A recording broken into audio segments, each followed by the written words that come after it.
All right, guys. This is Andre. This is Andrea. And we are Love Crossing Crossing Borders Sunday night edition. We got a great topic for you guys. We got some videos we're going to do some reaction to. Yeah. At the same time, we're going to give you 7 benefits. We're going to give these benefits early. 7 benefits of interracial relationships. One of the fastest growing relationship groups in the world right now are interracial couples. Mm-hmm. And so since this is who we are, we decided to once again speak on the 7 benefits. That was the first video that we did 5 years ago. Yeah, we're gonna be in this April. This April, yeah. 5 years ago that we start this journey with YouTube. Yeah. So Yeah. we have definitely want to recap on this particular topic. So we got your girl here, Obvio. looking good. Thank you. She's going to be giving you guys the shout outs. Yeah. Do me a favor, babe. Let's do a double check on us on the other side. See how we're looking. Okay, we're looking great. We're looking great. Oh yeah. There we go. That's cool. Okay, I'm gonna start at 28 people here, so I hope to see those 28 likes. Yes, sir. Standing free for life. Thank you so much. I love this community. Dre, you're like a mentor, big brother. I hope to fly out and meet. That's the plan. Oh yeah. Yes, sir. March. A lot of stuff are coming for March. Don AK, is that right? Don, aka. Okay. Yeah. Good evening, Andre and Andrea. Good evening in the chat. We got here David. Thank you so much for being here. Another legendary topic. Shout out to David. Bro on the go. Thank you so much in for the being building. here. Bro on the go. Timothy, thank you so much. Jace Brown, the hardest working man in show business. Tom Joyner, the hardest working man on radio. Dre, the hardest working man on social media. I'm trying to get there. Yes, sir. David, thank you so much for being here. Salute Andrew and the family. The beginning of work week. Have a great one. Yes, sir. Yeah, thank you so much. Go. A second. Everybody. Okay. Michael, thank you so much for being here. All right. Thank you for being here again, Mike. 43 people in the building. Click that like button. We like you. Make sure you like us too, because you already know Oprah's coming next.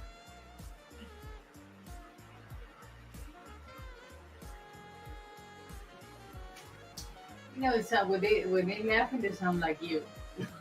Seriously. David, thank you so much for being here. David, happy Sunday, everyone. I hope you're all having a great day. And on in food. How about hit the like button for one time? Click that like button, guys. The like button. Master Martin. Shout out to Martin in the building. Darth, is that right? How pronounced? Darth. Okay, thank you. Jay Fleming, thank you so much for being Shout here. out to Jay being here. Make sure you guys subscribe to Jay Fleming's channel.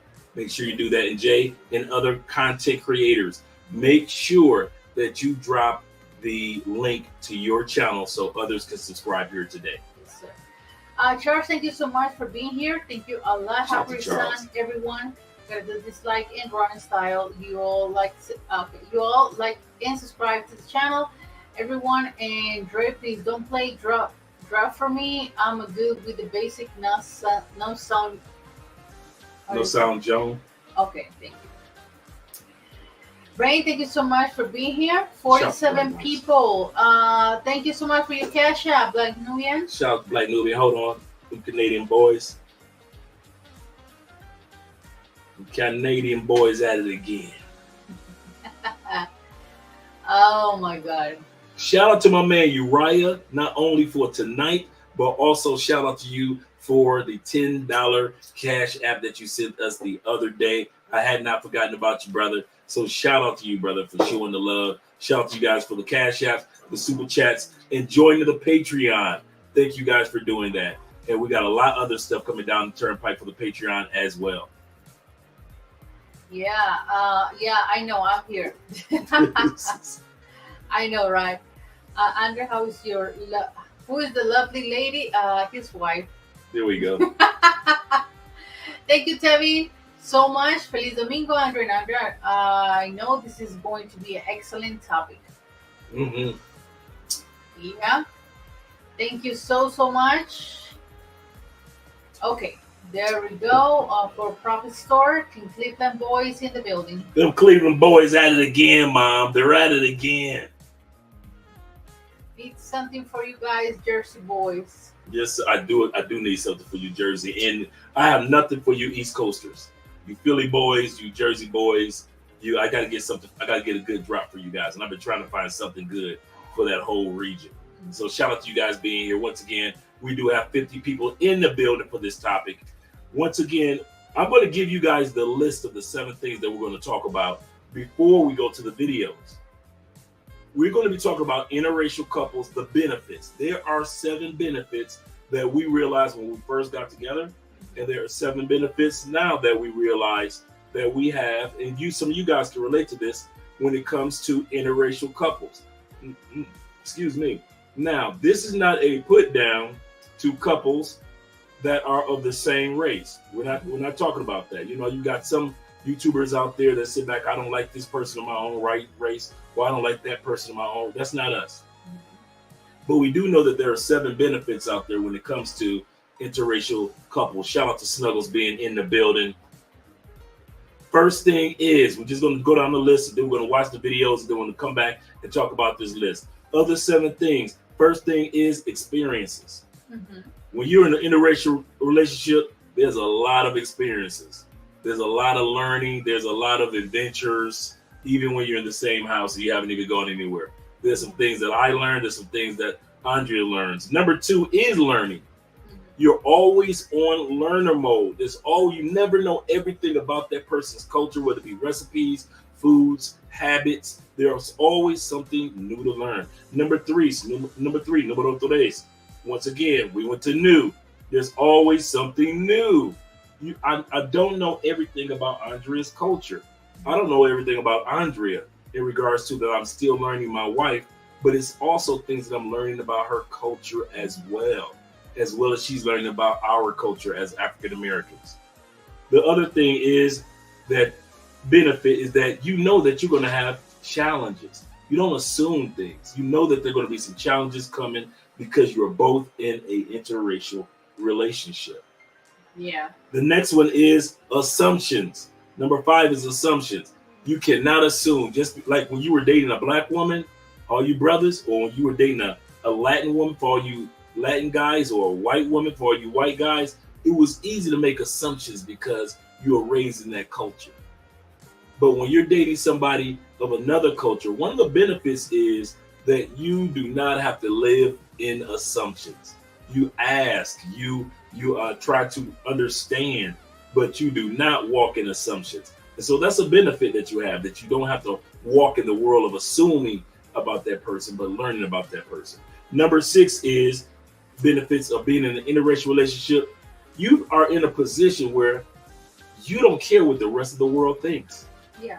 Sometimes guys and ladies don't go or date other races because they're too busy thinking about what other people might think.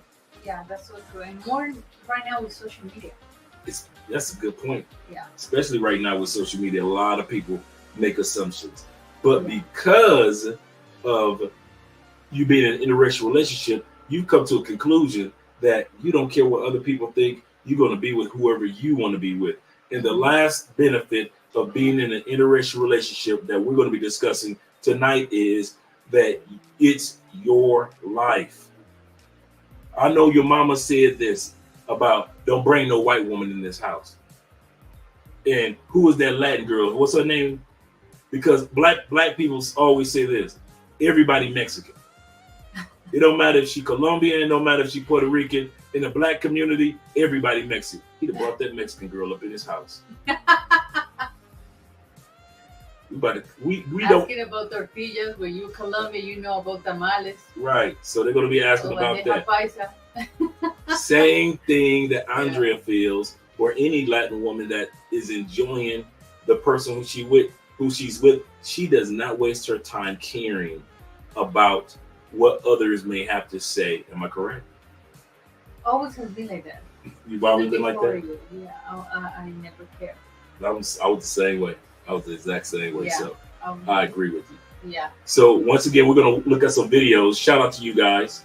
Shout out to David being here, Dave being here, Top Notch being here, my man Glitchy being in the building. Hmm. Shout out to you guys. Yeah, I know. Jerron is here too. Did you read the super chats? Yeah, wait a second. You remember that I told you that Jerron in español is Jerónimo? I didn't know. I didn't. It is Geronimo. Jerónimo. Okay. Yeah. Okay. Look like Timothy. Go ahead, man. No, I already did it. Oh, okay, cool.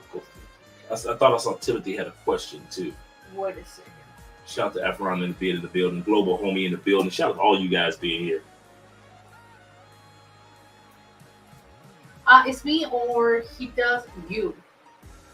Sound a bit hoarse. My voice. Yeah. Do I sound hoarse, guys? I know. How does Andrea's voice sound? Let me know how Andrea's voice sound. Yeah, please let us know, you guys. And then my voice, yeah, I got surgery coming up for my voice, so you guys already know what's going on. Yeah, so your boy's gonna voice. be out of YouTube for a few days. For a couple of days. Rest, right? And obviously, when you do the next live streams and consultations and drinking hand, lower voice. Yes. Do not. I can't throw my voice like I normally do, so I gotta No. use the microphone to raise it. But your girl will be here taking over on Friday night drinks and hands while your boy recuperating. So yeah, your girl will be here holding she it sounds down. perfect. Okay. So it is just my voice then. Okay, both of you are good. Okay. Okay, cool. Do you know how long it has taken us 5 years to get to the point where we got our microphones just right, our earplugs just right, And our camera. and just have everything ready. We don't have to set up something and Break then everything here down, yeah. and then over there and then it's unplugged, the mic doesn't work, and we're just 5 minutes away to start the live stream. No more leaning into the laptop trying to read the super chats or oh my God. Now we got It's this big monitor all over here. journey. It's all part of the journey. I mean, Yes. that's why the people just say, "Oh yeah, I'm gonna start YouTube. It's gonna be a success." Everything gotta step by step. Yeah, step by step.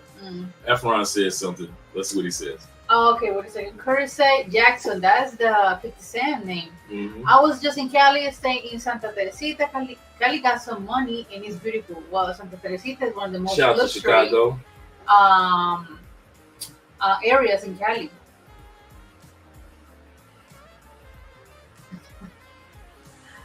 All right, Chicago boys. Yeah, we're planning for Petronio. Oh my God, you guys are coming for Petronio this year. Wow, we were with you to the journey. Yeah, Yes, I know. you got. That's the one thing that we're so happy about with the 5 years is that some of you guys have been here.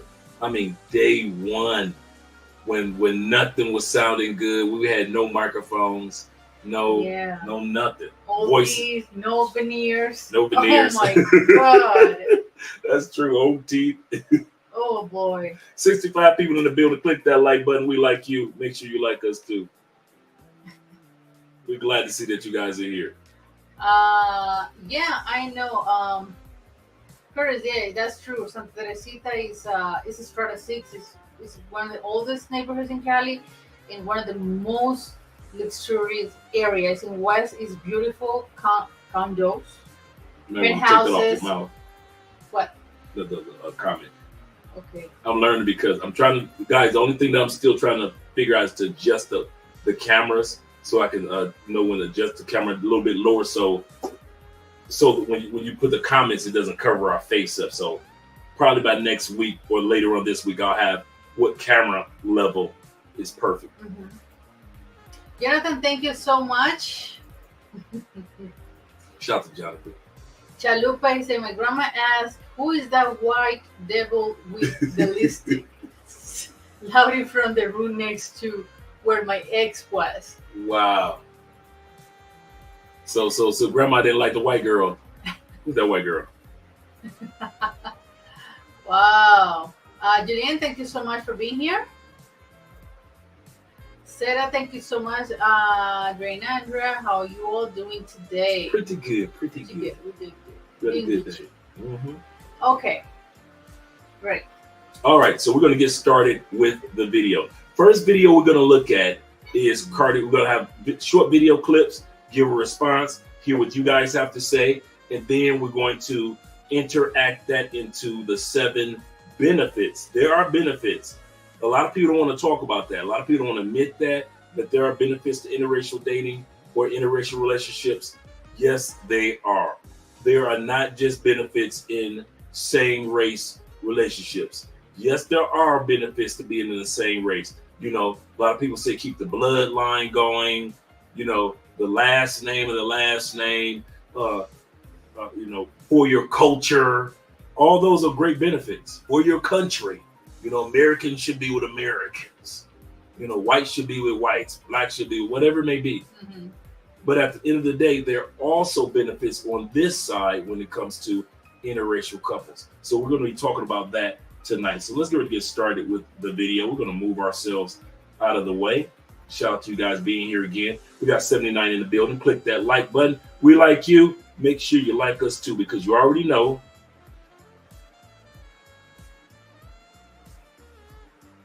Oprah is coming next. So let's get started. I'll move us down here. First comment that we're going to be having is from Cardi B when it comes to interracial dating. But you don't date Spanish guys at all? No. Do you have any idea why? I guess I like first, I like dark complexion. And it seemed like every dark guy that I ever like, they're African American or Jamaican. I don't even like people I think that like is my race, just because I like to date people that are different from me. Like I like to date people that are not like me. I like their culture. I already know my culture, so I want something new to me. We're going to stop right there with that one before we go to the next video. She said several things. She said, first of all, she said she liked the dark men. That sounds familiar? Yeah, obviously. So how do you feel about that comment? That black skin. Go ahead, I don't know go where ahead. to know, because I can talk to you or talk to the audience the way that I talk to with my girls, because, you know, it's different, but... Okay, okay. We know we're not her girlfriends because we know how the girlfriends get to talking. But what is it about the black skin that you like? It's more attractive. It's more intense. It's more... I seriously, I mean, when I was younger, yeah, they white guys in white, like / pink. When we say extra white. And but in the future, I always felt like I'm gonna get married to someone black, not white. I mean, I picture myself with a black man, with a tall black man. And yeah, I always got that on my mind. Even though that I was dating with someone who's white, but on my mind it was my goal was a black man. Okay. Number 2, she was talking about she's already used to her race. I think that's probably one of the reasons why I start to date guys outside of not Colombians, you know, different nationality. Because for me, it's just like updating. I already know my culture, like Cardi saying, and I'm agree with her 100%. And I already know. I mean, I was born here. I'm just tired to see the same thing. I mean, it's just like. But one of the things here in Colombia is, for example, the way that I was raised. In my house is different for someone from the Pacific coast, from the Atlantic coast. You know, even though we are Colombians in general. Black people. When you say Pacific coast or Atlantic coast, you mean more black people. Exactly. So even though it's different, they grew up in a different way. I don't know if I make myself clear, Yeah. but yeah, it's just like, to me, it's like it's the same thing. I discussed this with Andre a few days ago, and I told this like it's seriously. I mean, I was talking about this since I was in high school because my last name is not from here. My last name is from United Kingdom, so I would say, uh, hell no, if I can say that. Okay, I want to have my kid with my last name mixed with that just regular Colombian last name. That's not gonna happen in my case. I'm talking about me.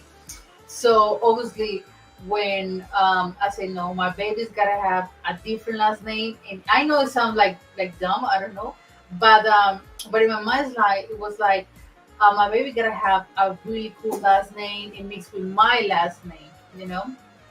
And but yeah, I mean, it's the way that I thought, and I'm still thinking the same way. And I think one of my videos in Underwater TV, I say just like take the decision, the risk to date someone different from you. There's a lot of girls, including in my family, that they are afraid to date with American, so they decide to stay with a Colombian dude. I respect that, but that's not me at all.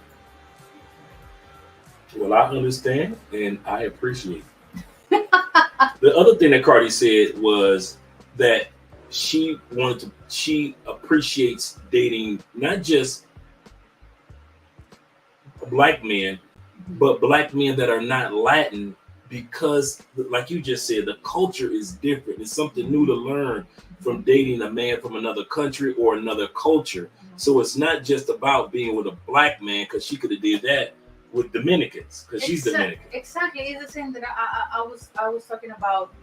Afro-Colombian men. It's just the same thing. I mean, we born in the same country.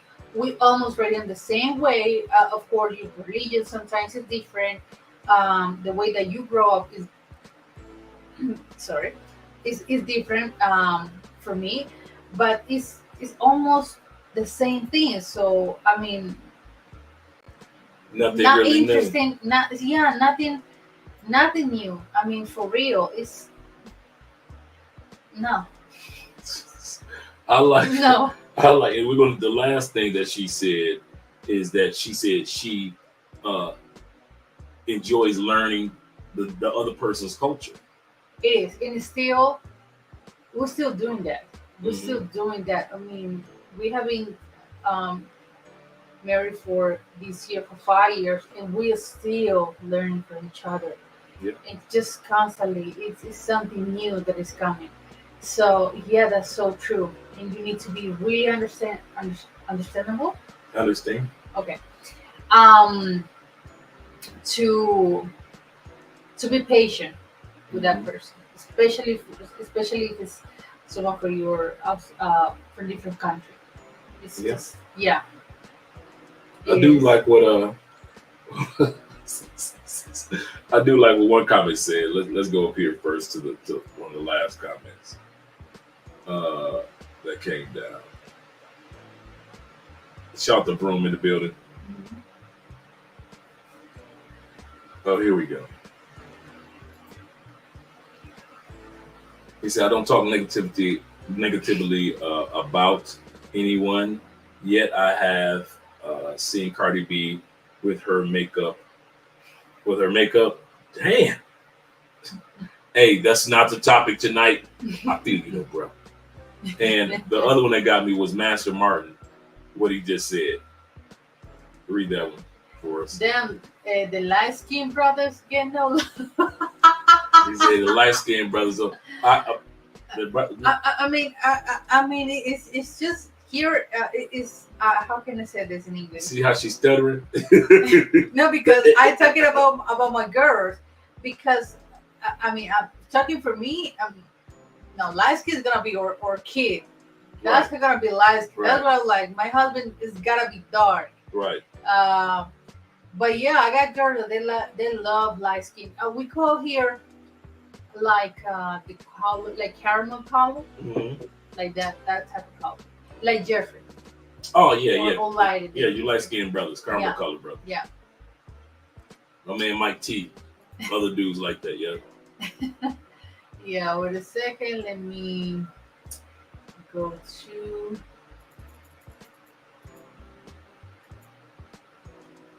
Notice Cortez say, notice nobody told Cardi about her daddy not dar. Imagine if a black man say what Cardi say. What do you think? If a black man said, I say it. I'm a black man and I say the exact same thing. Let's go back. When it comes to complexions, it doesn't matter to me when it comes to complexions. So I enjoy Latin women. Number two, when it comes to race, I do know everything about my race.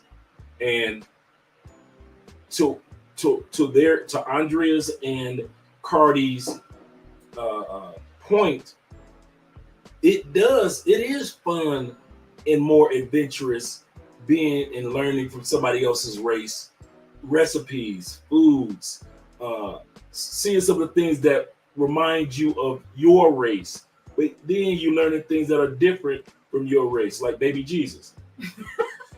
I didn't know baby Jesus was for real. Yeah, in the Easter week that we're gonna have this march, in the march, and by the way, it's gonna be 1 week that nobody's gonna work, nobody's going to study, nobody. Because Easter week is for most of Colombians, it's just like a break, like a spring break. Mm-hmm. It's like yeah. Mm-hmm. So yeah, you start to learn these things. Plus, we're in a country where Andrea and them have 20 holidays, and we have like 7, 9. So it's those things that I really enjoy learning. Being different, I do. Hold your arm up, baby. What? Hold your arm up. My Just arm. Hold your arm up. I love the differences in arm complexions. Obviously. I won't lie. I'm saying it as a black man. I love my sisters, but I do love the differences than if I was with somebody that was Latina, like Andrea, or if in the past somebody that was Native American or somebody that was from Hawaii or whatever it may be. I do like that differences in the complexion. Even though, if I was with a sister, could have been with light-skinned sister or dark-skinned, it didn't matter to me.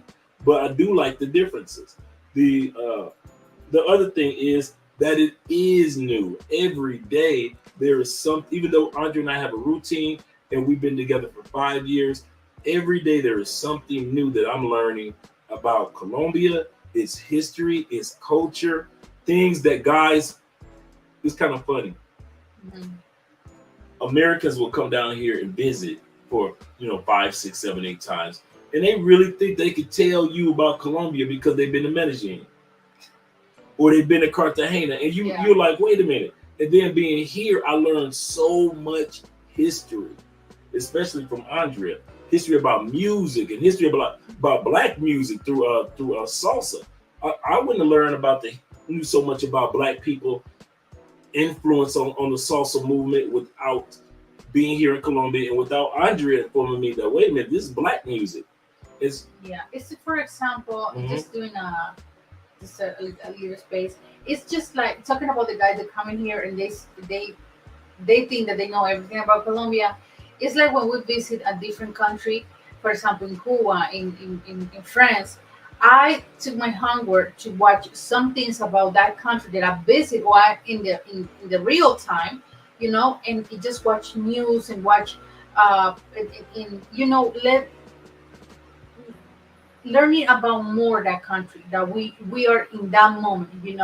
That's really important. Not just like the tourist areas. It's just like what happened. Be careful. All those things. Because sometimes guys never do that. No. And so I enjoyed the newness. I won't even lie. It is, and I see you guys. A lot of couples. It's funny. I saw that on TikTok. He's Colombian. She's French, and they met in Argentina. So it was super funny how he said, "Now I need to learn French because my wife," and she said, "Now I need to learn Spanish because my husband." And now they live in France. But it's so funny, like, okay, I need to learn everything from the beginning.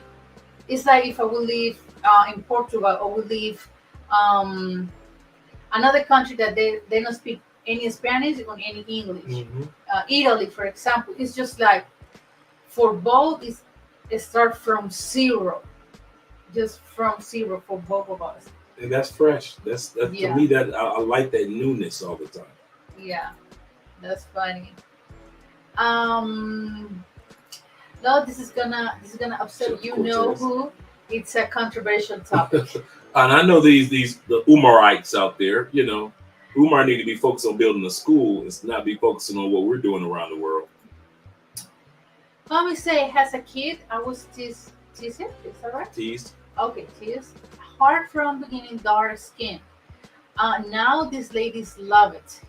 Some women see skin men, and think that we can make a good looking mixed kid. Mm-hmm. Yeah, that's so true. No light skin, brother. I'm Then we brown pull that other skin. comment down. What? Which one? The one that you just click on any comment. Okay, what is Click it? on any comment. What is it? What is it? What is it? There we go. Oh, okay, I know what you're saying. Yeah, so you can be seen on the screen. Okay. Peanut butter skin. Yeah, I guess that's close. Andre gonna let you, like Scotty, Jeffrey. Scotty is more like arequipe. You know that thing that we put in olea so we eat it with a spoon. What is it in English? You know what it? Okay, let me show it to the guys. It's not peanut butter. It's not the. I forget the chocolate spread that's out there. Let me show it to the guys. It's just like yeah, that's Scotty. it's just like this. I'll put it. Seriously. Let's So see. you guys can that see it. Well, a little bit. I know. because the camera is tracking both of us. That's the part. I know, babe. Okay. Guess you can't see it. Now I've learned whenever it's more than one person on camera, the camera just tracks both people, so I can't put something up with just Yeah. Let me say, I like them like bright and damn near white. near white. There we go. If they're brown, they can't stick around. If they are black, they gotta go back. Well, you know what? That's the cool part about the beauty of preferences. Mhm. That's the cool part. And I think it's. I mean, when a woman say that, it's really unfair. Like for example, here in Colombia, it's still going, or around the world. When a woman say, on me, I say, I like black. I like better black than white. Okay, no problem. If one of you guys say, I don't like black, I like a white woman or Latin woman or Asian woman, oh my God, all women say so. You are machista and all those things are You don't like your mama. exactly you don't like like you your don't sisters. respect your culture, you don't respect yourself, you don't respect your mom, your sister, all of that just because you said what you like. And it's still going. And the funny part is, you don't necessarily have to date your culture to love your culture. I love sisters, I really do, but that doesn't mean that I have to spend my whole life dating only sisters because I have such a love and appreciation for sisters.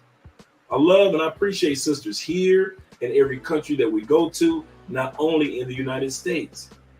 But that doesn't necessarily mean because I have a love and appreciation for sisters that I must only date sisters. Now, for some of you guys, that's the golden rule, and there's nothing wrong with that.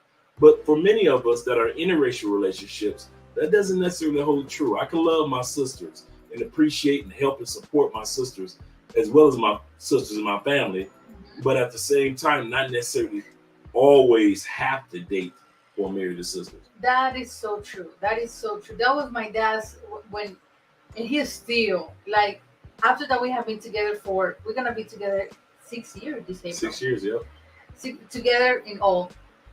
And my dad still say like, you don't even care what I think. You just take your decision and just like, okay, this is my boyfriend. If you like or not, that's not my problem. And it's just like my dad, like, you are very determined person. Like, I thought it was a joke when you were growing up, but now like Yeah, she's okay, I got it. yeah. She Andrea is not one of those people that really. She's not a follower. She's not a follower of the crowd. If she is interested in something, that's what she's interested in, and usually it's something positive. But she's not one of those people to be deterred just because one or two people have a comment to say. Not saying that her dad say anything. Me and her dad are cool. That's my dude. But Orlando, you know how Orlando is. Orlando is like that with Camilo, so he's like that with everybody. Yeah, obviously. But yeah, you guys, it's just like it's a constantly learning. Yeah, constant learning. Learning. It's so funny. Another example of learning is like, for example, I know that Drake, and I learned this after 5 years.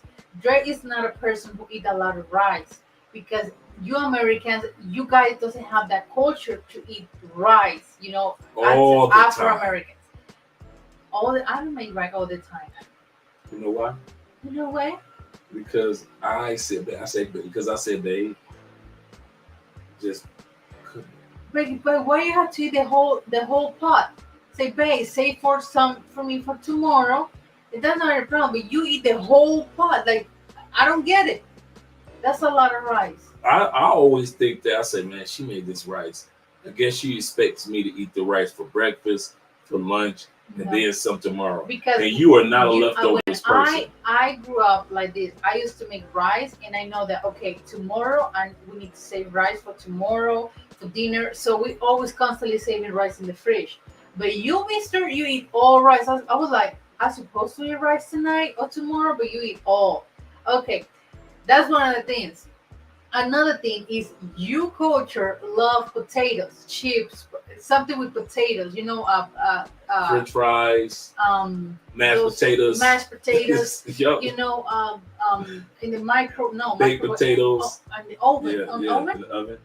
The cheese. You love cheese. I've actually have been trying to cut back on obviously because obviously he needs to slow down with the cheese because he's taking medication and all of that. And health. Exactly.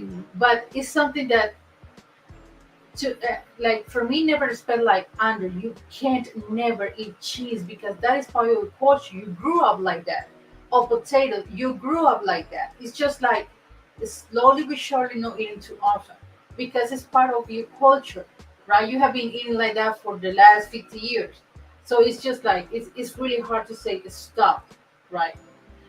And for example, in my culture, Colombia, you know that we eat a lot of soups, a lot of beans, a lot of lentils, chicken, but in our way, you know. Your way. Exactly, juices and everything, which is we don't make those at home. We just always water all the time. But yeah, it's part of the culture. It's really part of the culture. So it's a stuff that even though I've been thinking about that like the last month, I say, yeah, I mean with Andre, I know that he got that culture. And my friends that they are in the States they say, yeah, I mean Americans love everything with potatoes, love everything with hot sauce, with pepper and everything. And it's part of the culture. So to me it's like I can't say, Andre, stop eating like this. It's impossible. Just where's the fries and the hot sauce? I know Andre loves fries. Yeah. He loves fries. And we're talking about more homemade fries than just fries from the restaurant. I have some fries from the restaurants every blue moon, but I like chopping up my own fries. And we have an air fryer, so I'm not deep frying fries because it's a lot healthier. We have air fryers that we've been using for the last few years, so make a lot healthier. But she's Miss Rice, I'm Mr. Potato. Mr. Potato Man, Mr. Potato Head. Okay, Cortez say, David Bro, Keisha's contaminate Walmart all over America. Walmart used to be peaceful. Keisha. Walmart is racist. Keisha, don't play with Walmart me like that. Walmart is racist. Marcus. You light skin. Marcus, he's your baby, Marcus. Keisha. Don't play with me. Don't play with me, Keisha. Oh, you gotta watch that video, guys. Oh my god, it's so Oh yeah, funny. somebody took the Lion King No, Tarzan. Tarzan movie, the Oh animated, my god. and they put it like they did a voiceover. But when the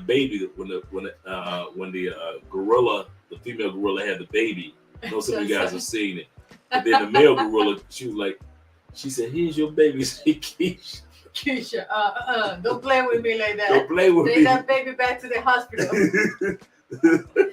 What's his name? Marcus III Jr. Yeah. Oh my god, yeah. that's so funny. Yeah, Nutella. That's the. No, it's not Nutella, you guys. But in the States, it's called Nutella. I'm sorry, baby. No, here it's arequipe. It's just caramel. It's just or dulce de leche, stuff like that. Okay, France, what kind of reception does Andrea get from dark-skinned Colombians? Like opinion, reception? Like what type of does Okay. Andre get? What type of reception does Andre get from dark-skinned Colombians? Like Andre was raised with black people. Yeah, but okay, but Reception. How do they treat you? How do they? Okay. Being the only white girl per se I'm always the white girl in the group. Always. Right. So. Always. But it's the part of guys that like in the States, you guys have black men and you guys have. I don't know if I can say from the camera. No. No. Okay. So. No. Okay. So black from the streets. Is that right? Yeah, Pookie and Ray Ray. Okay, Pookie and Raiders. Thank you so much. Right. I We do gotta talk be about careful. this. See, I say I can. You can say that. I can't say. We discuss on here and we discuss off camera that there's a difference between black men and them niggas Pookie and Ray Ray. You see, so it's so- the same thing here. So I'll say it, but she Exactly. says the same thing here. So let me let you use Pookie and Ray. Okay, what would y'all call Pookie and Ray Ray in Spanish? Hood brothers. It's so funny. Sorry. It's funny to say that, and I know that people are gonna hate me. Okay, don't say it then. Don't say it then. No, but it's not a bad word. It's not insulting, but we call chirrete. Chirrete is Like cookies and Ray Ray Like a and patirrucios. okay. That the road show. I know. It's just patirrucio is when your skin and more when you black is so dry that you just do this. Oh, okay. It's hot. So they're all the part of the, The ankles is super dry. So that's how we call people The hood people. the hood patirrucios. So They don't patirrucios, care the enough about girls. themselves. Exactly. No lotion, no nothing. So I'm sorry guys, but in Colombia we told me that. Okay, so Pookie and Ray Ray is Pookie different. Ray Ray. So you got the regular Afro-Colombian, and you said this before that you got Yeah. some good, because I know I got some good dudes in my phone that are down here Yeah. that are brothers that are professional, Mhm. good careers, a good education, and they're Colombian and they're brothers. But then you do see some Pookies down here that I wouldn't give 20 seconds of my time to. I wouldn't trust for anything. So that's what you're saying. Exactly, and here is this. It's almost the same thing like the States. Here we got cookies that they don't even care to work or study or nothing. They just care to get pregnant, get women pregnant, drinking and loud music. And we got the other part of the group that they are black men or Afro-Colombians who dare go to college. It is surprised that when you see a black man really focused, they got even 2 or 3 careers. They go into college like non-stop. They got excellent jobs. They trying to let the hood back and In the become past. another person. So they are really, because I'm talking about Afro-Colombians that I met, and they are my friends because they are super focused on careers, because they want to change their mind. Like black men, they don't like to do anything. It's the same thing with Afro-Colombians. It's just like they go into college, they're trying to get better jobs, they're trying to show to the world like, hey, black people or Afro-Colombians, we are smart, we got professional people here too. True. Yeah. True. Same thing that we do in the States. Yeah. A lot of us showcase that, hey, not every brother is a Pookie and a Ray Ray, or every sister is a Keisha. So we work hard. Yeah. So we work hard to let the world know that, hey, wait a minute. Not only am I going to school for, for myself, but I also go to school or build a business or a career because I know how people look at my culture. Yeah. Exactly. Say exactly. Black men get pushed back for stating their preference. Yeah. Oh, yeah. Let me ask you, that's a good statement. Do Black Colombian, Afro-Colombian men here get pushed back for dating women such as yourself? Do Black women get jealous? Yeah. Yeah. And you get that too. In Petronio, in I think more in Petronio. Do you do? I know that they hate me. Well, they hate you. Well, I see that. I see it. When me and Andrea walking, you got an Afro-Colombian festival, and all of us, me, you, Andrea, it may be like 10 of us walking, and Andrea is the only one that's not Black. And you better believe them sisters that's looking at all of us brothers that's from the States in the Petronio Festival, the Black Festival in August. This year it's August 14th through the 19th. And she's there. Oh, she getting hate. Even though she's not the only one there. Everybody from around the world is there. But because she's around 9, 10 of us brothers, who she thinks she is. Exactly. Yeah. So it is what it is. Okay, we got Timothy. Thank you so much. Timothy. And he said, could the brotherhood meet in Colombia a few days after Christmas? That will be heck of a gift. Just saying. You know what? If I could agree with that, but after Christmas, dudes are trying to get ready for the festival in Benedict in February. Mm-hmm. So guys are saving their money up in January so they can fly down for the Benedict festival, which is really nice, in February. The best time to come down to Cali, to me personally, and I would like to hear what Andre has to say, the best time to me is the Petronio Festival, because it's just so much to learn as far as the African culture here in Colombia that you hear about, but you actually get a chance to see people coming from around the world. The clothes that they purchase or that you'll be purchasing here are all shipped in from Africa. So all these African patterns and things that you can't get because you haven't been to Africa, you can get a lot of those outfits and clothing and t-shirts here during the festival. And then you got 4 to 5 days of free concerts. So it starts off small, but then it just, like I say, by Saturday, Sunday concert, it's 40, 50, 60,000 people. It's a lot of people. It's a lot huge. Of people. But when I say a lot, it's... Yeah, it's a lot. 300,000 people is a lot of people. Thursday, I don't blame you, dude. I wouldn't date a Black woman either. I see. I'm the opposite. I wasn't necessarily, and I say this about Andre and anybody that I've ever been with. I wasn't with that person because of their race or their complexion. I was first with that person because they were a good person. Andrea just so happens to be Colombian. She just so in my eyes, just in Andre's eyes, she just so happens to be of Machista. No, not Machista. What's your race of Colombia? What do you mean? Your not Machista. What Machista? What are you talking about? As far as your complexion, your skin, because Colombia's coming. No, man. Man, please. I don't get what you just said. For real. What I'm saying is, okay, you got. I don't know. I know I'm right. That you're not machista? No. That Colombian men are machista? No, not that. That you're not machista? Okay, you got Afro-Colombian. Mm-hmm. What would you consider yourself? Mestiza. Mestiza. There we go. What the?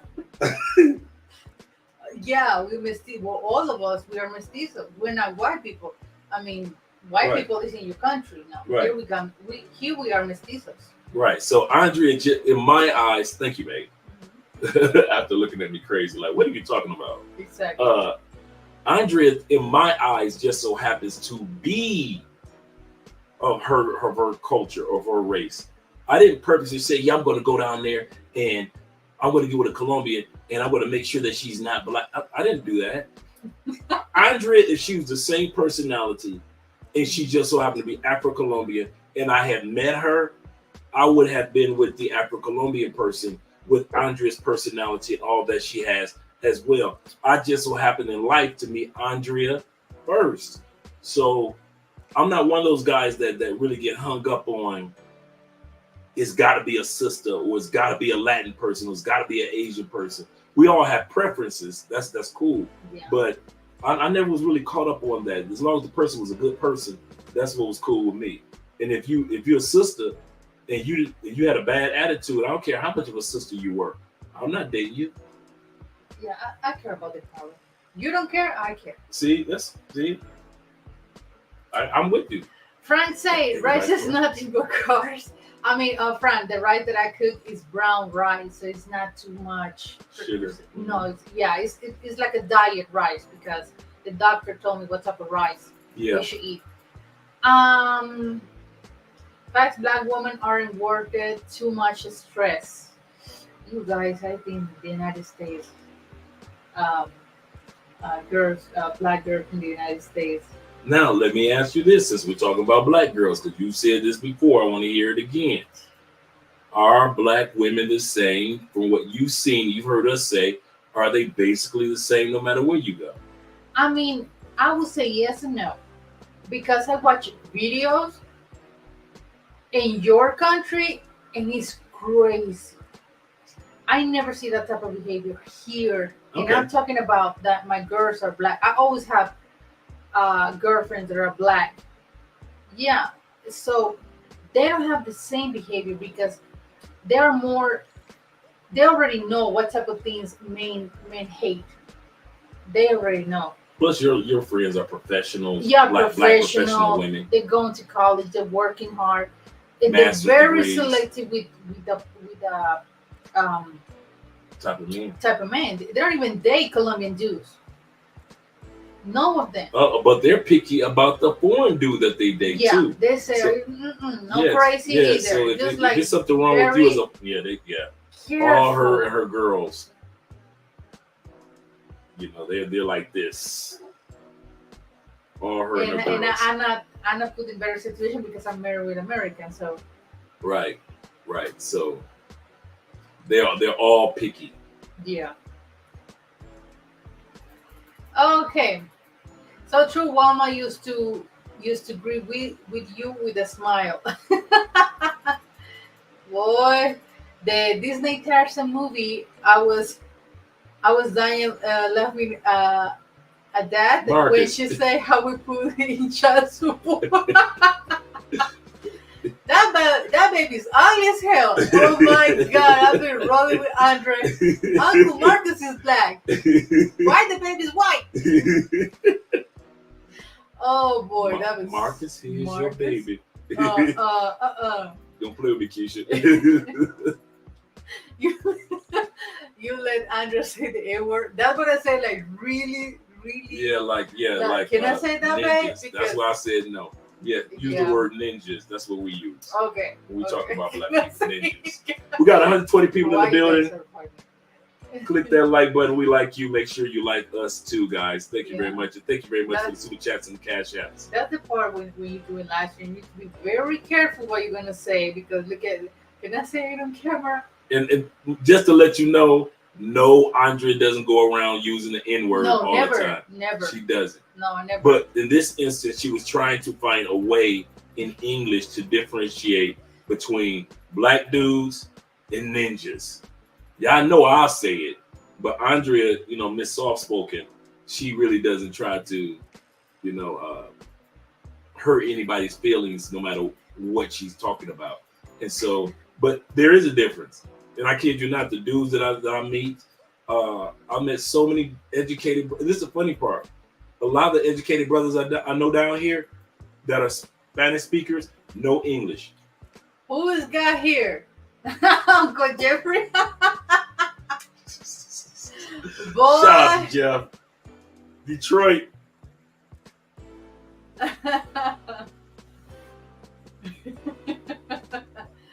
Oh my family asked about Jeffrey, like how is he doing?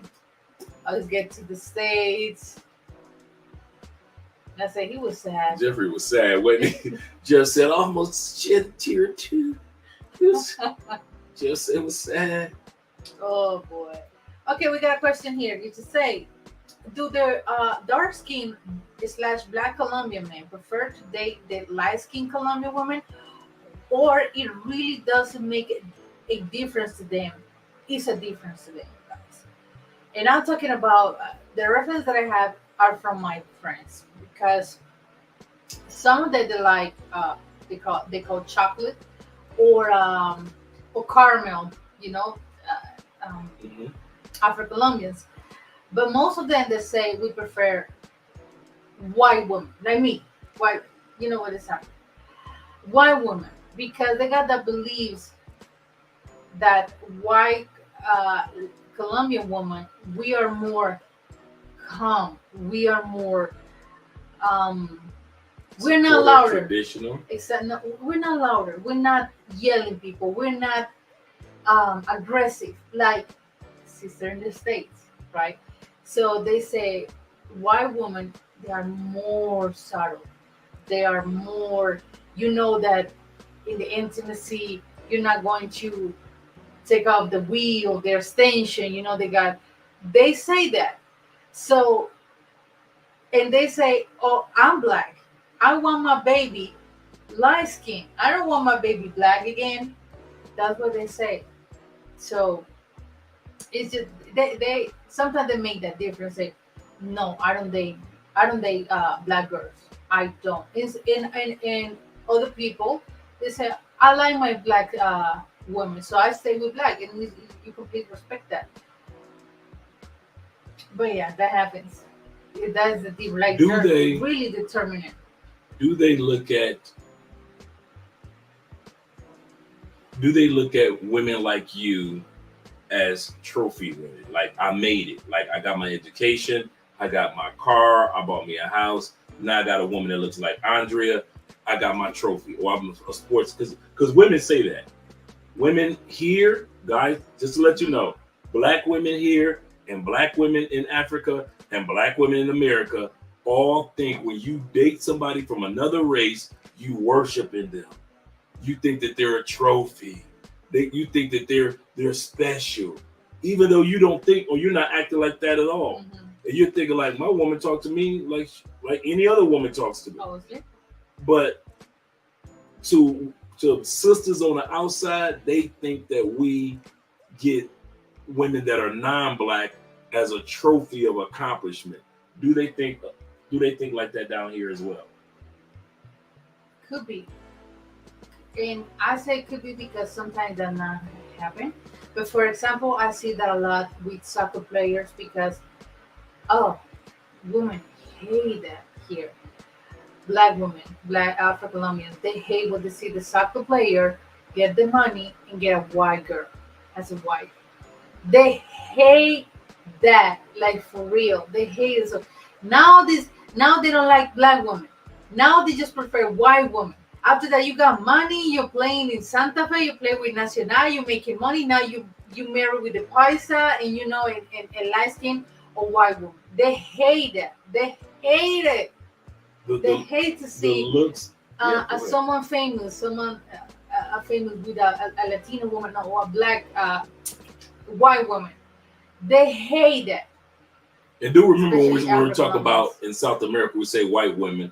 We're talking about women that's like Andre. Mm-hmm. And so I remember when I went out dancing with some of you brothers a couple of weeks ago, because I danced first with a per se white. I'm dancing and I don't see nothing but the pool of sisters looking at me like, oh, so you couldn't ask one of us first to dance before you went and danced with a white woman? Or when me and Andrea see, this is the funny part. They could tell that I'm not American. They could tell that Andrea is from here. Mhm.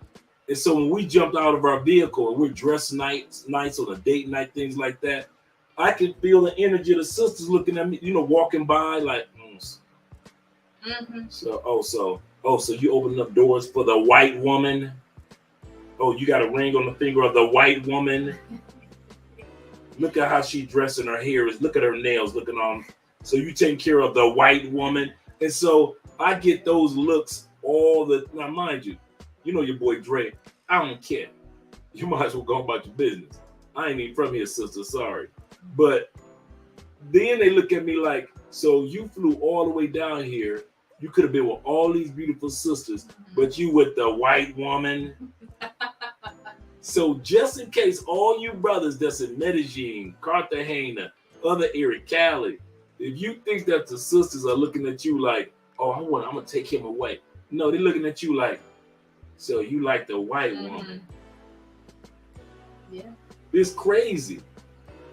It is, but it's what we get. Staying fit for life. Thank you so much for your donation. Thanks, Saints here. Batista. Mestiza. Mestiza. You need to get your own Spanish or racial classification.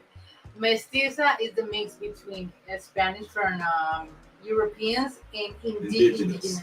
I didn't know that. All of us, we are mestizos, right? All of us. The wall report in the building. Shout out to you, brother. This is the question that I just asked straight in the chat. She was black inside. Cameras, look at your eyes and hear when the cameras go off, bruh. I might as well have married a sister because that's what I got. Don't get it twisted at all. This little sweet Andrea, y'all be adoring. I'm telling y'all, I'm married to a sister. But I'm not loud. Oh no, you're not a loud person. I just make jokes. Yeah. And obviously because I've been with this dude for 5 years, I just get all his slang. For real. So he just like, I create this monster. It's not just me. It's all you guys in the WhatsApp group. Yeah, all you 200 guys that we got in our WhatsApp group. Yeah. She's talking to you guys for 5 years. Now she's picked up on all of our slang. I blame you guys too. Timothy, thank you so much. Shout She said, Andrew, you must make and record your wife dancing. Oh, I got that. Oh yeah. Shout out to Theo. Theo's gonna be starting some new classes soon. And so let's make sure that we support Theo.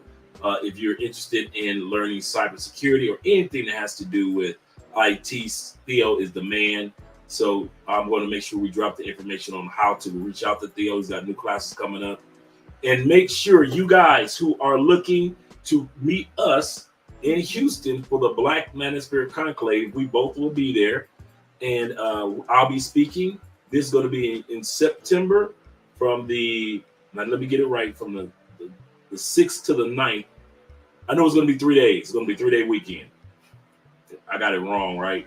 And so, but the Black Manosphere Conclave, they extended till April the discounted price of only $95. I'm telling you now, the tickets are going really, really fast. We just had our meeting today, and the tickets are going faster than they did last year. So if you plan on coming to Houston in September, early September, and meet us at the Black Manosphere Conclave, then afterwards we all can hang out in Houston, so we can hang out too. And if you're already in the Dallas area, you good. So make sure that you go to the website for the Black Manosphere Conclave. I'm going to make sure I drop that before the night ends, and you guys will be able to, because I was supposed to talk about it earlier, you guys will be able to get your ticket for that. Okay, we got here from British World. He said, Drake, keep it real. First of all, give me a second, babe. Shout out to Bread's World for the cash app that you sent the other day. Shout out to you, Beers World. And he say this. Beers World. Okay, keep it real. What is it? There you go. Yeah, I know, but Do you feel some type of way when Andrea on the phone talking Spanish? Do you sometimes think like I know that they talking about me? Let me might translate to make sure get my translate or it just me. That's just you, man. I don't take that down for me, babe, so I can see, they can see us. What is that? Thank you, sexy boo. What is it? What is Just click on anyone. I know. There we go. Okay. To answer that question, I'm with somebody that I don't have to waste my time worrying about what Andre is saying. Andre's not. When you guys are with quality women, that childishness that you go through with women that are of the quality that you deserve, you don't go through that.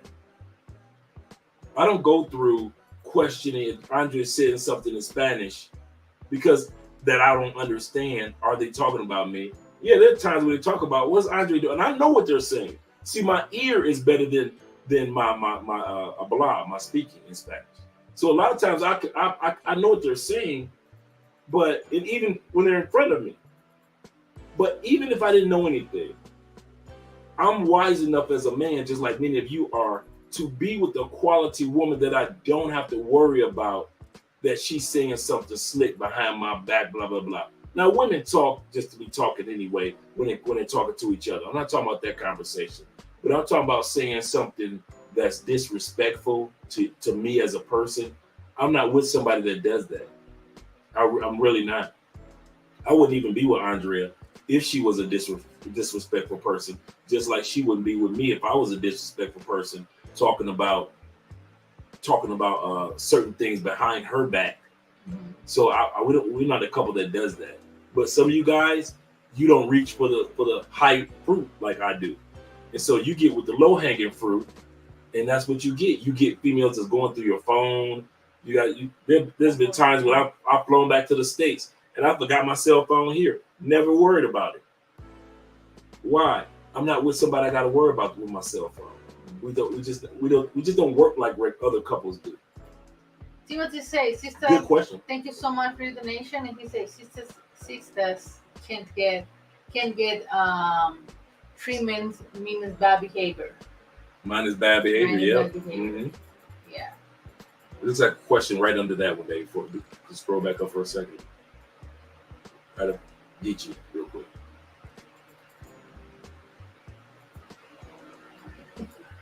Right there, right up under Timothy. The famous Chris Rock joke about the difference between black boys and Disney ninjas. Yeah. I'm writing that down. I know exactly what you're talking about because that's how I feel. Okay. Oh, you guys.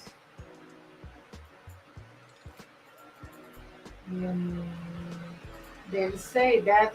How can I pronounce it? They say that's accurate or correct. Okay. Kevin Samuel say it. The best Latinas are the real competition. For the black woman, and he's right. Latinos are the perfect complement for brothers. Shout out to you both. Thank you very much. Yes, sir. Yes, sir. Afro-Colombians don't call you swimming in the milk, Andrea. They didn't call me swimming in the milk. Yes, sir. Andrea, you blind on the side? On the inside. I don't know. I really don't know. Could be in another life. Your mom, thank you so much for you donation. So Corinne's, aka the paperback theory, is a thing in Colombia. Yes, you might want to move that. Okay, there we go. Thank you, sexy boo. Yes, it is a thing in Colombia. In the States, you see that that box right there, the color of the box. Mm-hmm. You would be judged by how much darker you were from that box. That we're looking at, just in case you guys are wondering, we're looking at a Amazon box. You know, we get a lot of stuff from Amazon. We're looking at an Amazon box. So just like a person will be judged if they're darker than that Amazon box, or they would get better treatment if they're lighter than that Amazon box. So let me ask you this. Do Afro-Colombian women that are lighter skinned, like some of your friends, get better treatment than some of your friends that are darker? Doesn't matter here. It doesn't matter? You black. Even though you light skin, we already know for your hair, you black. So it's the same thing. I mean, here it doesn't matter. Actually, what you just said about that in your country is super dumb. I'm sorry, but it's true. That is dumb to us too. Seriously. David say, thank you so much, David, for your donation. He said, anytime a black woman says anything about me dating Latinas, I tell them I'm from Detroit. Don't play with me. Don't play with the Detroit boys. Oh boy. Devon, thank you so much for your cash app. Before you move to Colombia, what limiting beliefs do you have? How do you get over them? Much respect from Toronto, Canada. Shout out to you Canadian boys. Okay, let's move this comment for a second, baby. Thank you very much. Okay, first question you said, how did I get over my limited beliefs? Is as I was taking small trips here to Colombia, and I stopped, one thing is I stopped dating anybody in the United States. I was telling Andrea that once I decided after my second trip here to Colombia, I was like, you know what? I'm down with the States itself. And since I want to leave out the States, one of my limited beliefs was, you know, I can smash whoever I want and it didn't matter. Well, I stopped believing like that. And it did matter. It did matter if I kept smashing women in the States and making them think that they had a chance with me, knowing that I want to move to Colombia. So even before I met Andrea, I stopped messing with one of my limited beliefs. I stopped messing with women in the States. Another limited belief was in regards to, you think you know Latin culture, but you only know American Latin culture. And Latin culture in their home country is completely different than their American version. There's a such thing as American Dominicans, and then you guys who've been to Dominican Republic know how real Dominicans act in their home country. So it is with individuals that are from Africa that have been in the States for so long, and then you go to Africa and you see that the cultural differences are completely different. So it is when it came to my limited beliefs. I had to come to the reality that once I got to Colombia, even though all my hangout partners in the States were Colombian, but they were American Colombian. And so I had to get rid of those beliefs. Next question you said was, how did you get over them? Over time, learning more about the cultures of the countries that I was going to. And when I went back to the States, I realized my Colombian friends that I hung around, and I still hung around every time I go back to the States, that they only were showing me a limited amount of what it is to be a Colombian compared to being here. Even on my small trips, I was learning what it was like to truly be Colombian. Great question. Shout out to you from Toronto, the Canadian boys, once again.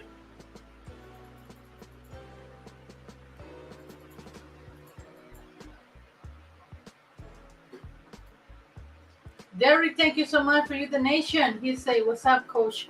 What's Coach up? and Andrea. Had to take a break with social media, but I'm back now. When is the TO next class? Tuesday. On the road at the moment. Tuesday. Let me actually type in.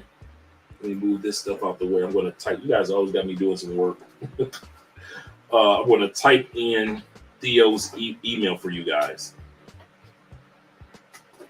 Let's see. Give me a split second, guys. I'll type it in, and then Andrea can post it for you.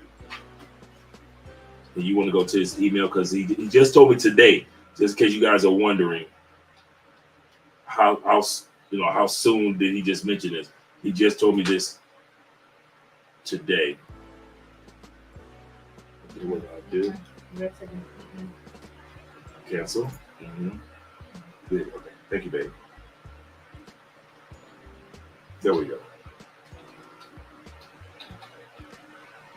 You know, it's fun. I'm always doing that too.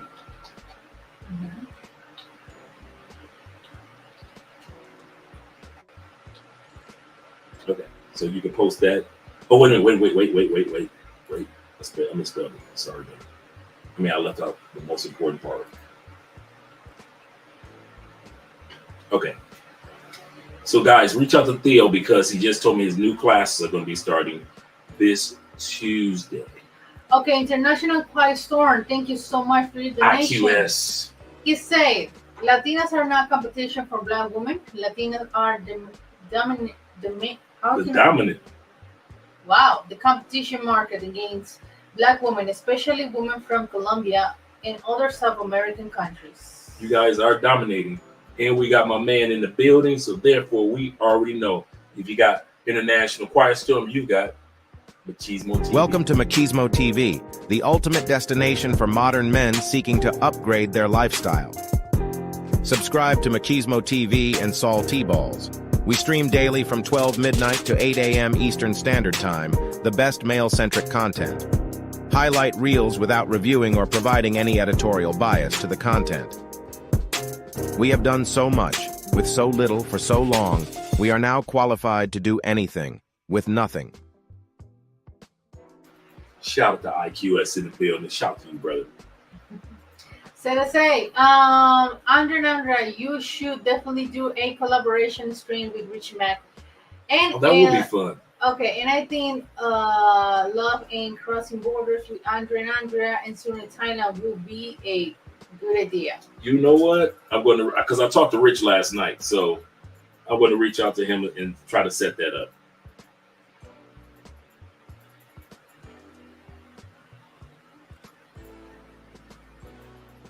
Shout out to Victory in the building, Ohio players.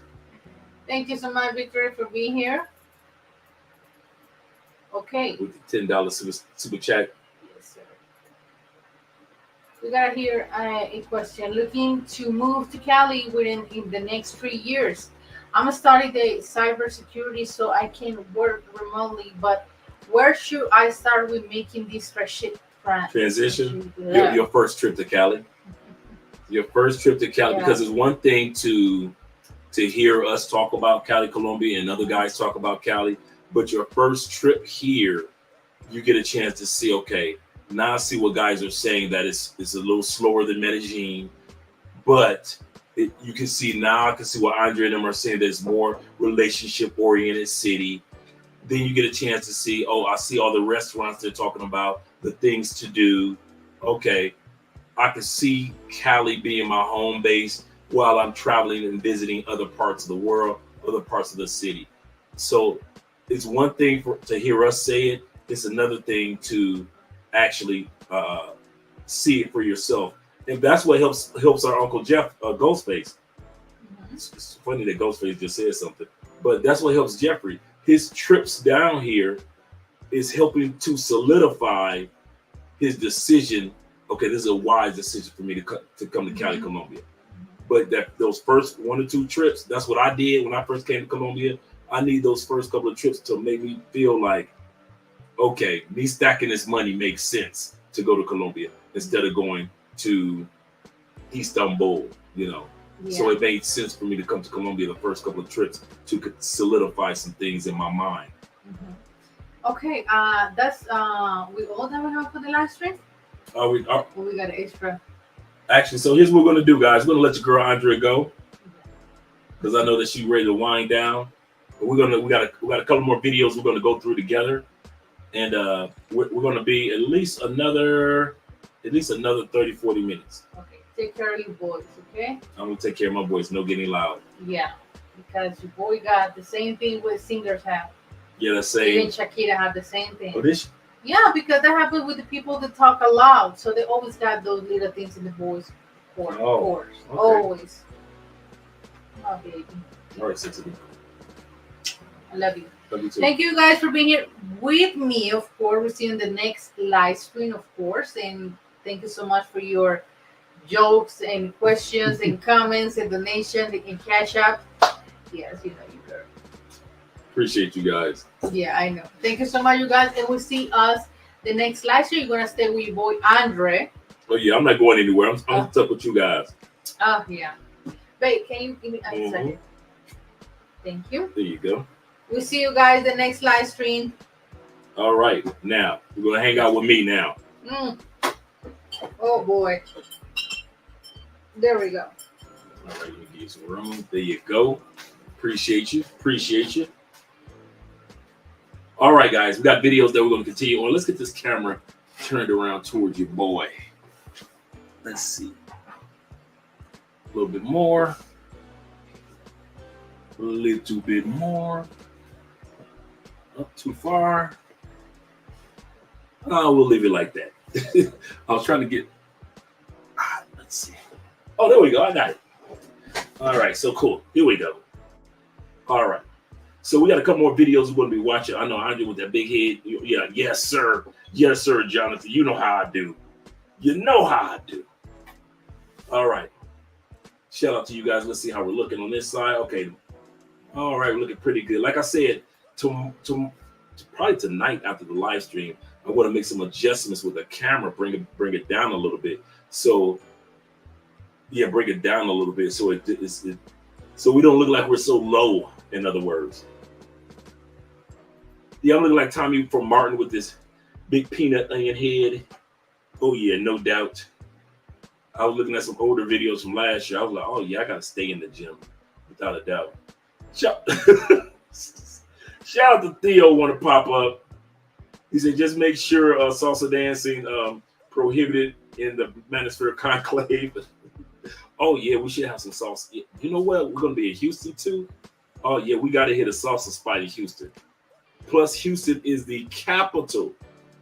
Houston, Texas is the capital of the Afro-Colombian, where has the most Afro-Colombians living in the city. So yeah, in other words, there are definitely some salsa clubs in Houston. So yeah, and a lot of people from Cali. Yes, sir. Yes, sir. It's going to be fun. So shout out to Theo. Yeah, we're going to get some photos of Theo dancing. He's a dancing machine. Watch him get down. Watch him get down.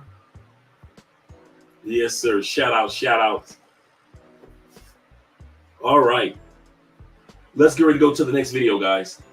And once again, we're looking at videos that has to do with how Latin women feel about Black men and interracial dating and the benefits. For me, it's honestly, it's the color. Like I like dark skin because I like the way it looks against my skin. It's like so different. You know what I mean? I don't know. I just love it. And it's the lips for me. It's the build for me. Like I don't know. It's just I like the hair, like the kinky hair. I just love it. There's Black men out there that are very like urban, like manhood, like real gangster, and then there's some men out there that are very classy, suited up. You know what I mean? And like GQ status. All women kind of want to be controlled in a way, though. Like we want to be hit with the tate quieto. Like I got this. You know what I mean? Like I'm gonna tell you what's up. All right. So just like she just said, guys, and as I've been trying to. The reason why we've been talking about this topic lately is because we want you guys to feel confident outside of what social media and what mainstream individuals are trying to tell you. Whether you are with a Latina in the States or with a Latina outside the country, you are desired as a man of color. Whether you're a man of lighter complexion, of caramel color, or darker complexion, you are desired by Latin women in the States as well as out of the States. Now, there are people that have rarely or never dated Latin women in the States that will try to tell you about Latin women in the States and out of the States. You go on Facebook, they try to tell you they only want you for a green card. Bruh, you talk about Latin women in the States, what are you talking about? They only want you because you got money. Every woman wants me because I got money. They wanted it. They always got excuses. Brothers got excuses for why they don't, why Latin women don't want them for them. And I'm here to tell you, there are a lot of Latin women, such as the young lady we just looked at, that are just so happen to be into brothers. Like Andrea, into brothers. I know others down here. They are into brothers. I know females that I've dated in the States. They are into brothers. They love their culture. They love their men. But they're like, listen, my desire is to be with a brother. And sometimes you got individuals that try to convince you otherwise, or try to make you feel shamed for being with somebody of another culture. So don't go for that, fellas. Let's go to the comments real quick before we go to the next video. I didn't get that one, Broom. Latinas letting it be known. They said Keisha. Yeah. Jeffrey says international quiet storm. Oh, I'm dipping the conversation. My bad. I'm dipping in conversations.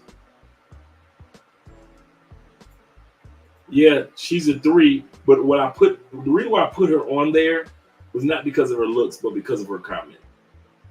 I'll say this again. I put her on there not because of her looks, but because of what she had to say in regards to showing interest into you guys.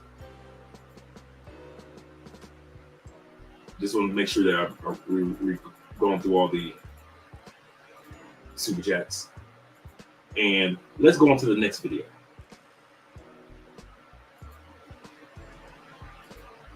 Yeah. Dominican and Puerto Rican. Is there a specific reason why you don't date Dominican men? They're very abusive, they're cheaters, they're controlling, and they're cheap. Black men is the first men I know that don't have a problem spending it. I'll be honest with you. We're going to pause right there. You heard what she just said? She said the black men are the only men that she's met that have no problem with spending money. I asked Andrea this the other day. Do Colombian men spend money on their women? And her response was basically, it depends on the man, of course, the individual. But a lot of men don't like spending money on their women because they become insecure about it. In other words, if you pay to get her hair done and it looks good, somebody gonna come take her from me. That's how Colombian men think. They always think somebody about to come and take their woman. Am I right, babe? She must got her headphones on. They always think if I get her nails done, that's somebody's gonna come take her away. If I get her toes done, if I get her this, somebody's gonna come take her away. See, us brothers, we think like, if I pay for this, is she using me? I just want to make sure she ain't using me. I ain't got no problem with spending the money as long as she's not using me. But Latin men here, these dudes are super insecure because they all got side chicks. And they know how they treat their side chicks. And they don't want their wives or girlfriends to become the next man's side chick. So they would rather have their women looking like nuns, man. I'm telling y'all, Colombian men will have a hot chick, but he's the most insecure dude that you ever met. These dudes are ultra insecure about their women. Not protective. That's one thing. I know they're protective about their women. Not supportive. I know they're supportive about their women. But these dudes are ultra insecure. That's one thing I do notice about Colombian men. So when she say Dominican men are like that too, and they don't spend, and she said brothers spend. Brothers have no problem with making sure that their woman is looking good. Now, not all brothers, of course, but I'm just going to bring it back real quick. Dominican and Puerto Rican. Is there a We like specific them. reason why you don't date Dominican men? They're very abusive, they're cheaters, they're controlling, and they're cheap. Black See, men not is all the of first them. men I know that don't have a problem spending it. I'll be honest with you. In our community specifically, right, we constantly hear black women saying negative things about black men that other ethnic groups of men do, but you don't hear it on such a large scale. So why do you feel like Dominican women don't necessarily bash their men the same way in public how black women? You're not my type. Is it exclusively women? No. What would I classify as your type? I'm more into black guys. Black guys, we need a black guy. Here we go. What's the issue? What's going on? I don't know. He has an issue. Why do you need me here? What am I doing? Oh, you don't like white guys? I don't. You like black guys? I do. What's going on? Let me get your number. Bet, pull out your phone. All right, bet. The reason why I posted that video is women today have no problem with showcasing their interest in brothers. I mentioned this the other day. They are not shy in most countries to showcase and let you guys know, I am interested in you, black man. No matter what height, complexion, size, it doesn't matter. I'm interested in the brothers. And notice in that one little clip, the white girl, she didn't even hesitate. She's surrounded by white dudes, and she like, listen, you ain't my type. And he like, what? Then what's your type? Because he thinking she's about to say, well, I'm into girls. She's like, no, I'm into the brothers. What? Oh, well, we need a black man here. Brother pulled up. What's popping? And the brother got the phone number in front of all the white dudes. She was like, what's up? Give me your phone. She had no problem with showcasing her desire towards us brothers. My reason, once again, for doing this video is to let you guys know that you guys are in demand right now. You are the new hotness, even though you've been the hotness for years among sisters. White girls, Latin girls, and women of other cultures have no problem now. They're not going to hide it anymore. They're not going to pretend like they don't like brothers. They're going to say it right out the gate in front of white boys. They're going to say it in front of sisters. I like brothers. I'm into what I'm into. This is the best era of being a brother when it comes to dating, because you are the one that's in demand. All you got to do is be a brother that act like he got some sense in his head, and you the one in demand. He said, I'm an older dude, youth, and dense isn't my style. Yeah, I wouldn't want to be with somebody that's dense either. Now, youth depends on how young, but dense, no.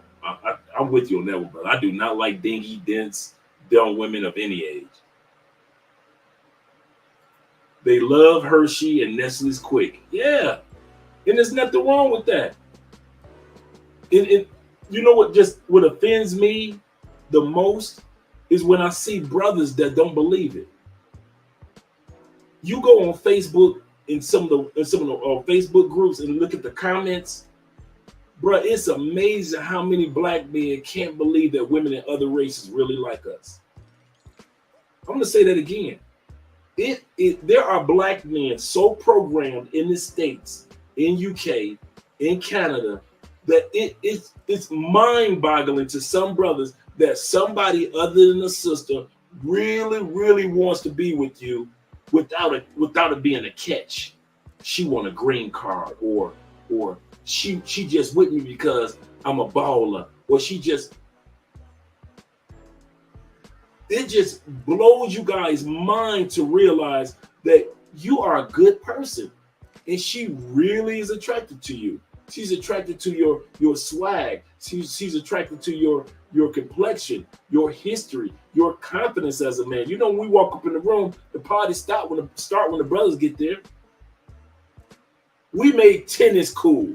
Come on now. We made golf cool. If you can make tennis and golf cool, have you guys seen that brother that's been playing golf? I ain't talking about Venus and Serena.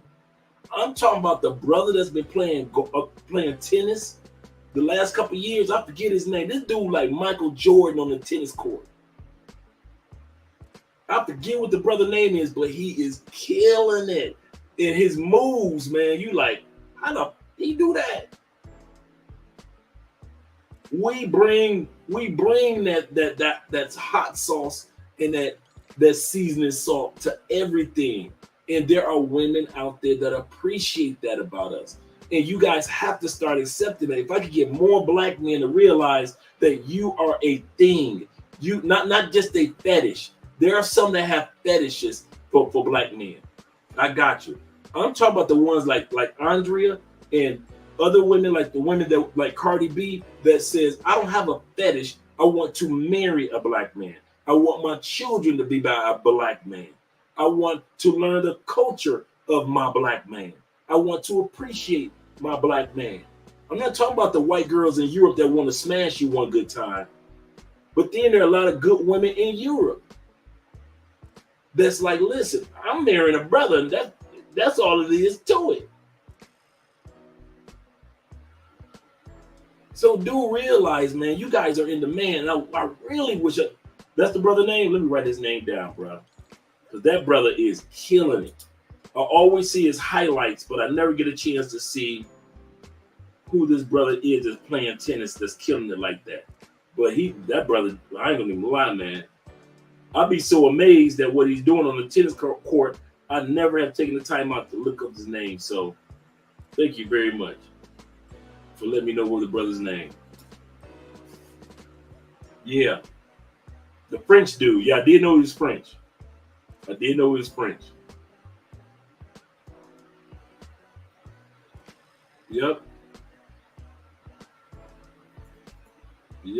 Let me scroll down.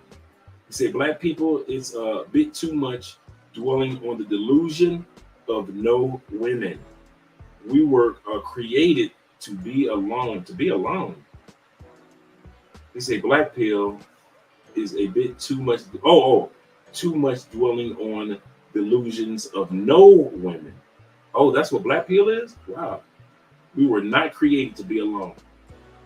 That's true. That is so true. Exactly. So true. Good comment, brother. He said that Arabic women are asking for black men. Some of the Desi women want to date outside the cultures very much. I agree with that. I just wish I could get more brothers to keep their wallet in their pocket. The other reason why I say this and I'm doing this video is I don't want brothers to continue to get off the plane leading with your wallet. I'll say that again. There are so many women down here that's into you as soon as you get off the plane as an American black man. You win right out the gate. You let other YouTubers have you thinking that you got to spend this amount of money, either it's on pay for play, or this amount of money to make her feel like you're a baller and you got to top shelf her, or this amount. Dude, yes, all women would like to be treated well. Yes, that's a given no matter what country you go to. But what I'm trying to do is let you know you already have the upper hand as soon as you get off that plane, being American and being black. And the reason why is because you're different. That's why Andrea was saying that and that's what Cardi B was saying, that if they wanted just black, they could have been with Afro-Colombians. They could have just been with them. If they just wanted black. No, they didn't want somebody that was already a part of their culture. They wanted different culture. There are women that want you because you come from a different culture. It's not just because you're black only, but because you're black from somewhere else. So there's new things to learn from you other than what they already know from the black guys that are already in their culture. See, Andrea saw a Black Pill incel channel where they said the only black men who date out rich, 7 foot, and athletes. And that's crazy, man. That's crazy. It's a majority red flag for me whenever a woman generalizes an entire demographic of men as abusive. And we all know that when women, let's be real, no matter what race of women, that woman has a complaint about her race. I hear white girls complain about white men, but we all know all white men aren't what she's saying. I hear sisters complain about brothers. We all know all brothers ain't the same. I hear Latin women complain about the Latin men. We all know that all Latin men aren't the same. Same thing with Asian and Middle Eastern men as well. The women of that culture will always have a complaint because they were raised in that culture. And so they assume that, they see the good of the men of their culture and they see the bad of the men of their culture. We got 111 people in the building. We got up to 136. Make sure you guys click that like button. Thank you very much. We're about to go to the next video. Shout out to you guys for being here too. See, black dudes can't believe it because their whole life in the this is a good point. Black dudes can't believe it because their whole lives in the U.S. They have never heard anything good about themselves. This is true. This is why I tell guys to get their passports, because you're right. Most of the guys on the Facebook pages are American dudes or dudes that maybe have traveled with their passports a couple times, and their confidence level is, I never knew. I never knew. These dudes' confidence level is low. I did not realize how low of the confidence level a lot of black, not all, but a lot of black men in the States are. Y'all ain't got no balls, no confidence. If somebody told you for 3 days when you come to Colombia, other than your own food, keep your money in your pocket, you be lost. There's a lot of dudes that's so used to leading with their money, and nothing wrong with having money to lead with. I'll say that again. Nothing wrong with having millions or thousands. But if that's all you lead with and then you complain, here's the kicker. Check it out. It's not the fact that you lead with money. That's not the problem. What's the problem then, Dre? The problem is you guys complain when you get drugged and robbed or you get hustled. Then you want to come to us good dudes and cry on our shoulder. Brother Dre, oh man, she wrong, dog. She did me wrong, man. She robbed me. What? She drugged me and robbed me. Brother Dre, man, I sent her money through Western Union, man. I ain't talked to her in 3 months, man. She wrong. That's what we saying. You having money, that ain't the problem. You leading with your money. You balling. You popping bottles. You're a grown man. Spend your money the way you want to. But when you start bitching about it, when you get the results that you don't want to have, that's when, and you come to us and be crying in our ear with your YouTube videos, robbed in Medellin, hustled in Cartagena, scammed in DR. Don't cry now. Oh, don't cry now, Mr. Lead with your money. We tried to tell you not to lead with your money. We tried to tell you that women want you anyway, even if you don't lead with your money. But you wouldn't listen. I'm going to spend my money the way I want you. I'm a grown man. I'm balling like that. Cool. We got you.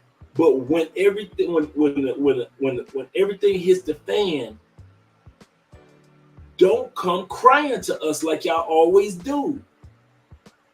Guaranteed, every time y'all get robbed, y'all gonna come crying to us, ain't it? Y'all don't be putting up them YouTube videos of going to DC Rob or Razor Rays because y'all trying to help the community so it doesn't happen to the next man. Nope. You go to Razor Ray because Razor Ray gonna be like, oh, brother, I'm glad that you survived, my brother. What happened? Tell us the story. You live to tell the tale.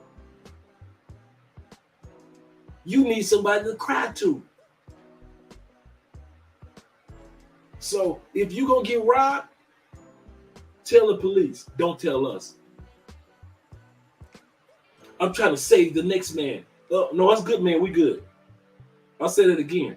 Us good men, we don't get robbed anyway. We don't deal with them type of women anyway. So we good. We don't need you. We don't need you to put out a YouTube video helping us. DC Rob and Razor Ray and all those other channels put those videos out for you dudes that don't want to listen. They don't put them videos out for dudes like me. You crazy?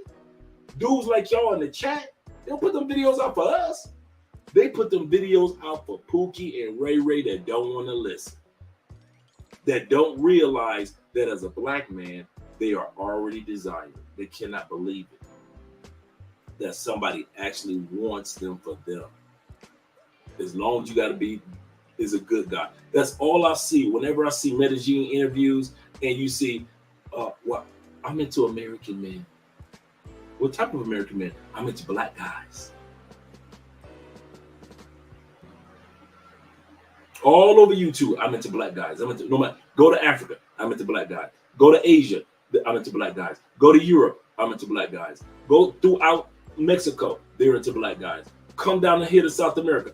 Everybody's sitting there into black guys, and you guys are still walking around as if you're white boy worshiping.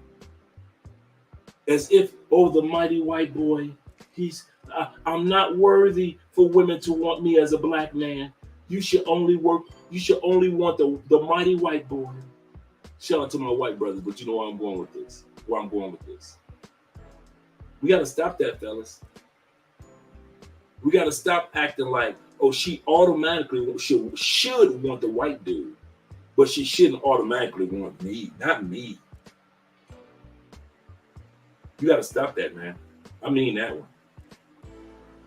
Y'all dudes doing too much with your money when all she wanted was an ice cream. Here you go talking about let's go out pop bottles because you trying to showcase why. Because you can't believe that you can come to all these other regions of the world and these women actually just want you. You can't fathom the thought that a good woman in DR actually wants to be with you. So what do? You run to trash women in DR to where you can showcase your money. But you really, in your heart of hearts, a lot of y'all are not dating the women that got degrees in these other countries or businesses in other countries or just a good, decent job in these countries.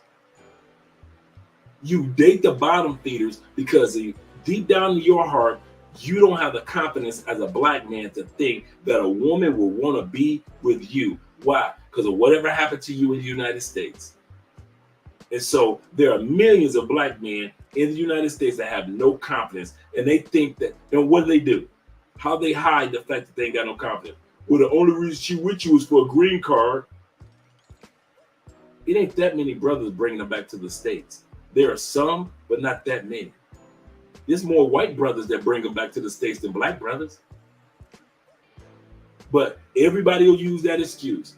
Well, she only wants you for a green card. Well, so you said that no woman will ever want these black men on this panel for yourself. When my wife just told you, I ain't gonna be with no Afro-Colombian. And I ain't gonna be with no white boy. I don't care if he's from Europe. I don't care if he's from Canada. I don't care if he's from Australia. Andre ain't gonna be, if she wasn't with me, that's her theory. She don't F with the white brothers. No offense to the white brother, but there are thousands upon thousands of women out there that say I only mess with brothers. Just like the video we just saw. The white girl said, listen, I don't see why y'all in my face asking me these questions. First thing that they said, well, what's your preference? I like brothers. Where the brothers at? She looked them right in their face. I like brothers. And then they were like, where's the brothers at? Where's the black guy? We need a black guy over here for her. And she didn't flinch, and the brother didn't flinch in front of all them white boys on their own camera. Let's watch that video again, then we'll go to the next one.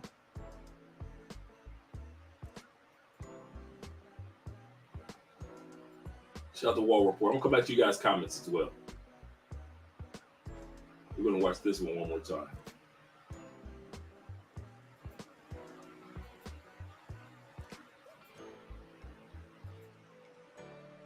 You're not my type. Is it exclusively women? No. What would I classify as your type? I'm more into black guys. Black guys, we need a black guy. Here we go. What's the issue? What's going on? I don't know. He has an issue. Why do you need me here? What am I doing? Oh, you don't like white guys? I don't. You like black guys? I do. What's going on? Let me get your number. Bet, pull out your phone. All right, bet. What's the most toxic trait about dating a Latina? The attitude. They fucking be tripping. The jealousy. The attitude. But I can admit that I love the love that Latinas give. So you got to deal with the attitude, but at the end of the day, they love hard. So I love that. Me. 25 years. 25 years. Oh yeah, we've been together since. So basically, we've been together since high school. What? Yeah. Do you know how to cook and clean? Oh hell yeah, hell fucking yeah. Ask my husband. Baby, You cook and clean for your man? I cook and clean and I do everything, baby. Does she cook and clean for you? I do agree. She do. 25 years, big dog. What do I cook for you? I cook pupusas, pan con pollo, así mismito, lo vamos y lo fuimos, pues puta. Birria, whatever you need. She's the woman. No cap. 25 years. Question came to mind after reading that. Before we go to this next video, 25 years. They look young for 25 years. I had to give both of them that. 25 years. He said, outside of the mood and attitude sometimes that comes along with being with certain Latin women, he said, man, she spoiled me. She loved hard. She take care of me. Does your wife, we're talking about in the States, does your wife cook and clean and take care of you? And she was like, ask him. You ain't got to ask me. Don't believe me. Ask him. If you don't think I do this for my husband, ask him. She got her brother. She been with that brother 25 years. Thick and thin, in and out. If he had it, cool. If he didn't have it that day, cool. 25 years since high school. She was with him when he had a pot to piss in. What's my point in showing that video? Once again, I'm going to come to the comments in a second. What's my point in showing you that video clip is that you guys are desired from 8 to 80. Well, from 18 to 80. You got to come to the reality that you don't have to come down here and always pay for play. Nothing wrong with pay for play. You ain't always got come down here and throw your money around being a sponsor. If you do that, you're on vacation, cool. Once again, I'm going to say ain't nothing wrong with that. But don't act like that's the only reason Latin women want you, brothers, because that's not true. The only reason they want you because you throw money around. That's not true. Dude, when I met Andre, I had no money to throw around. Some of you dudes, when you making a transition, you stacking your money to move to another country. You meet your girl in that other country. You ain't got no money to be throwing up in the air and throw around like that, did you? But you still with your girl once you move to this country, aren't you? You know why? Because she wanted you for you. You were not part of the country. You are part of a different culture. You're a different complexion. The whole dance, she wanted everything about you. If you had it, cool. If you didn't have it, cool. There are a lot of women that see, okay, he's a good man. That's all I need him to be. And a brother. It's so hard, man. Sometimes I'm feeling like when I'm talking to my own brothers, man, I feel like I'm talking to a brick wall. When it comes to when every topic that we talk about, dudes understand what I'm saying. But every time I talk about, every year when I talk about for 5 years, I've been talking about how valuable and how appreciated you are as a black man.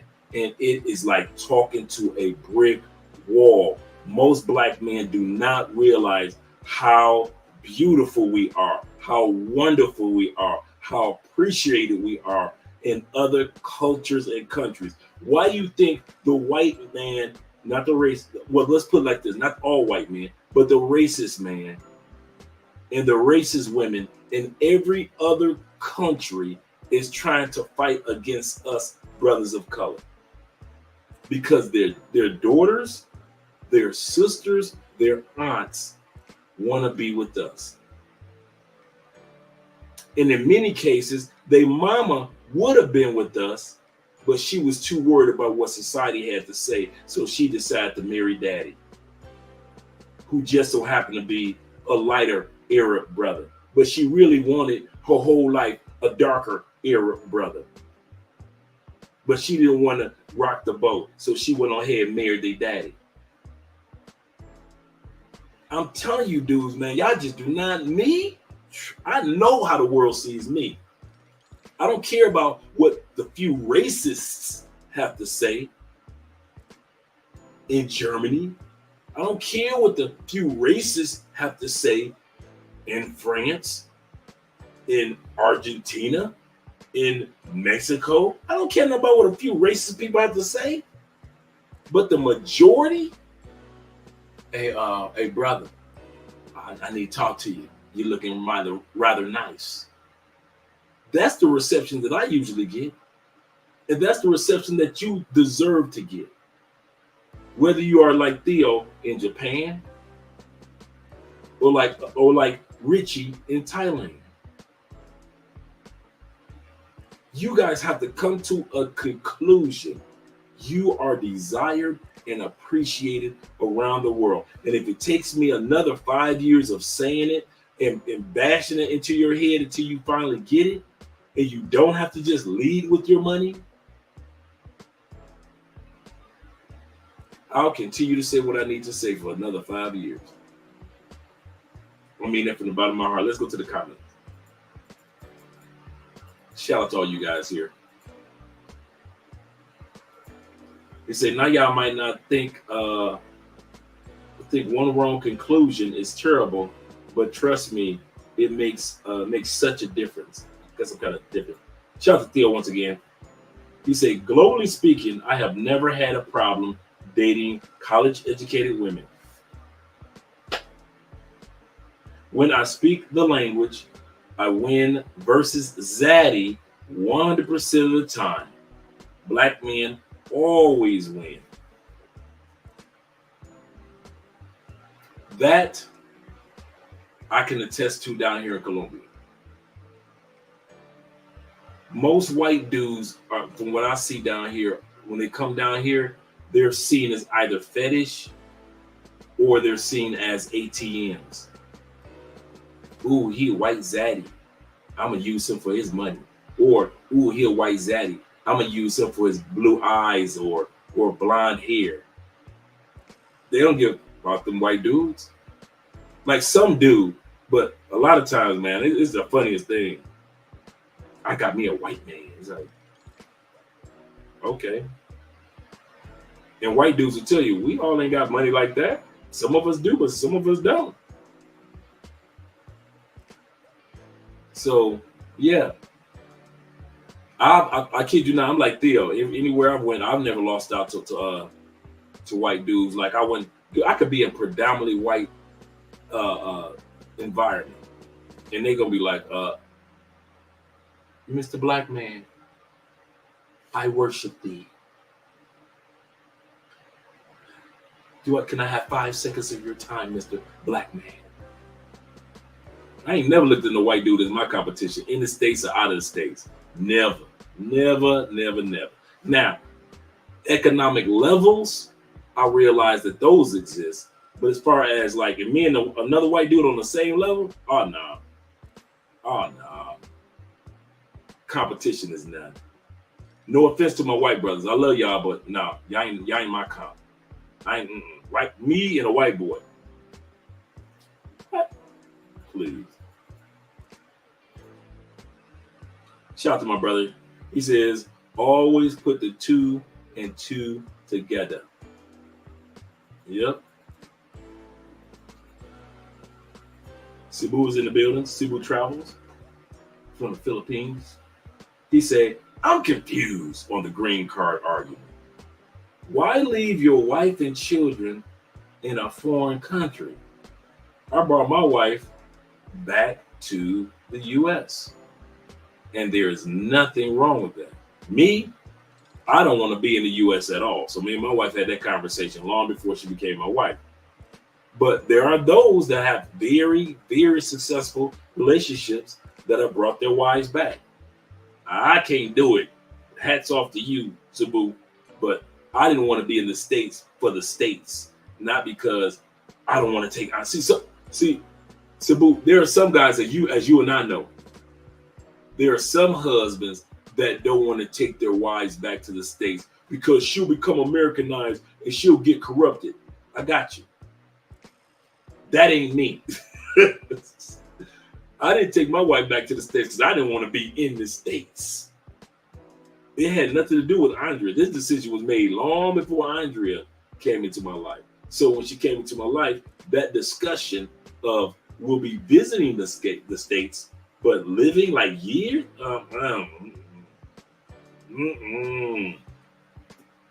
I'll let you guys be at home and complain about what's going on. As for me,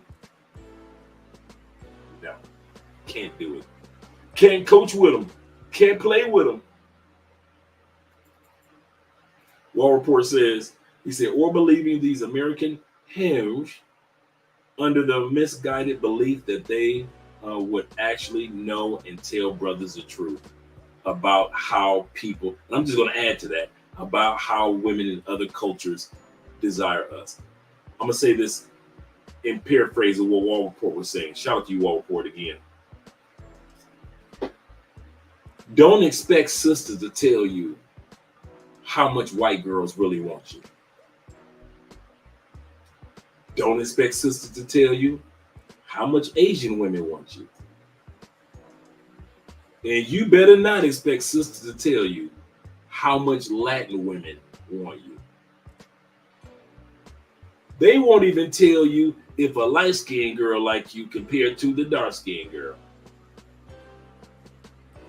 You think your friend like me? No, she don't like you. She ain't into dudes like you. And then you find out months later that the light-skinned sister was into you. Why'd you lie to me, dark-skinned sisters?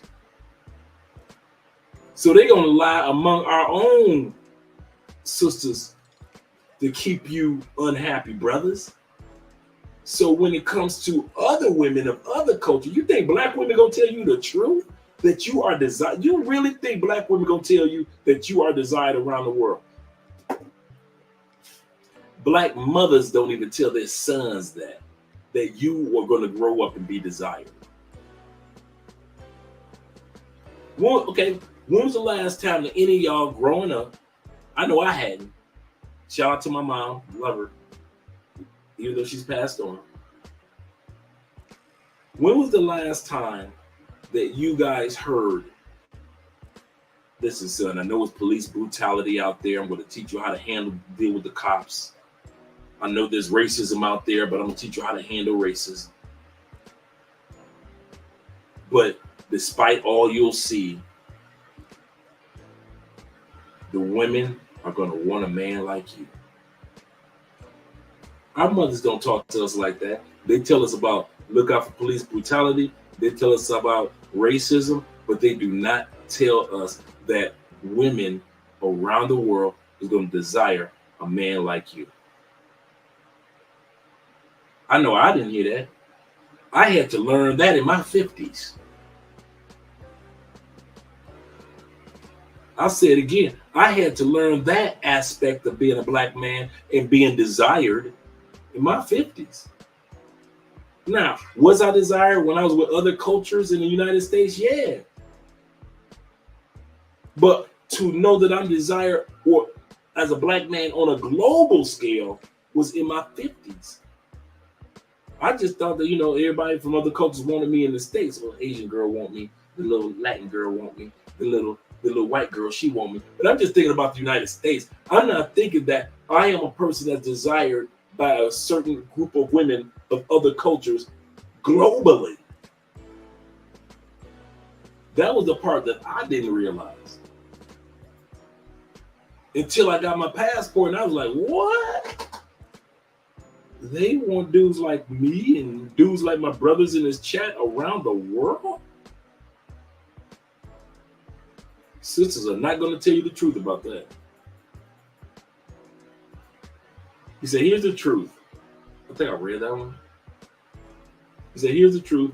Black women in the U.S. lost respect for black men decades ago. This is true. Decades ago. There are good and bad reasons why, but that is the fact. And it will take decades 'tis true, to change that. So get your passports or waste your time. And that's basically it. If we could literally stop this live stream right there. You can get your passports and see if what we're saying is true or false. Or you continue to waste your time in the States thinking that it's going to get better. And it is not. It is not. I remember I watched, there are photos of Martin Luther King. I think he was in Hawaii or one of the Caribbean islands.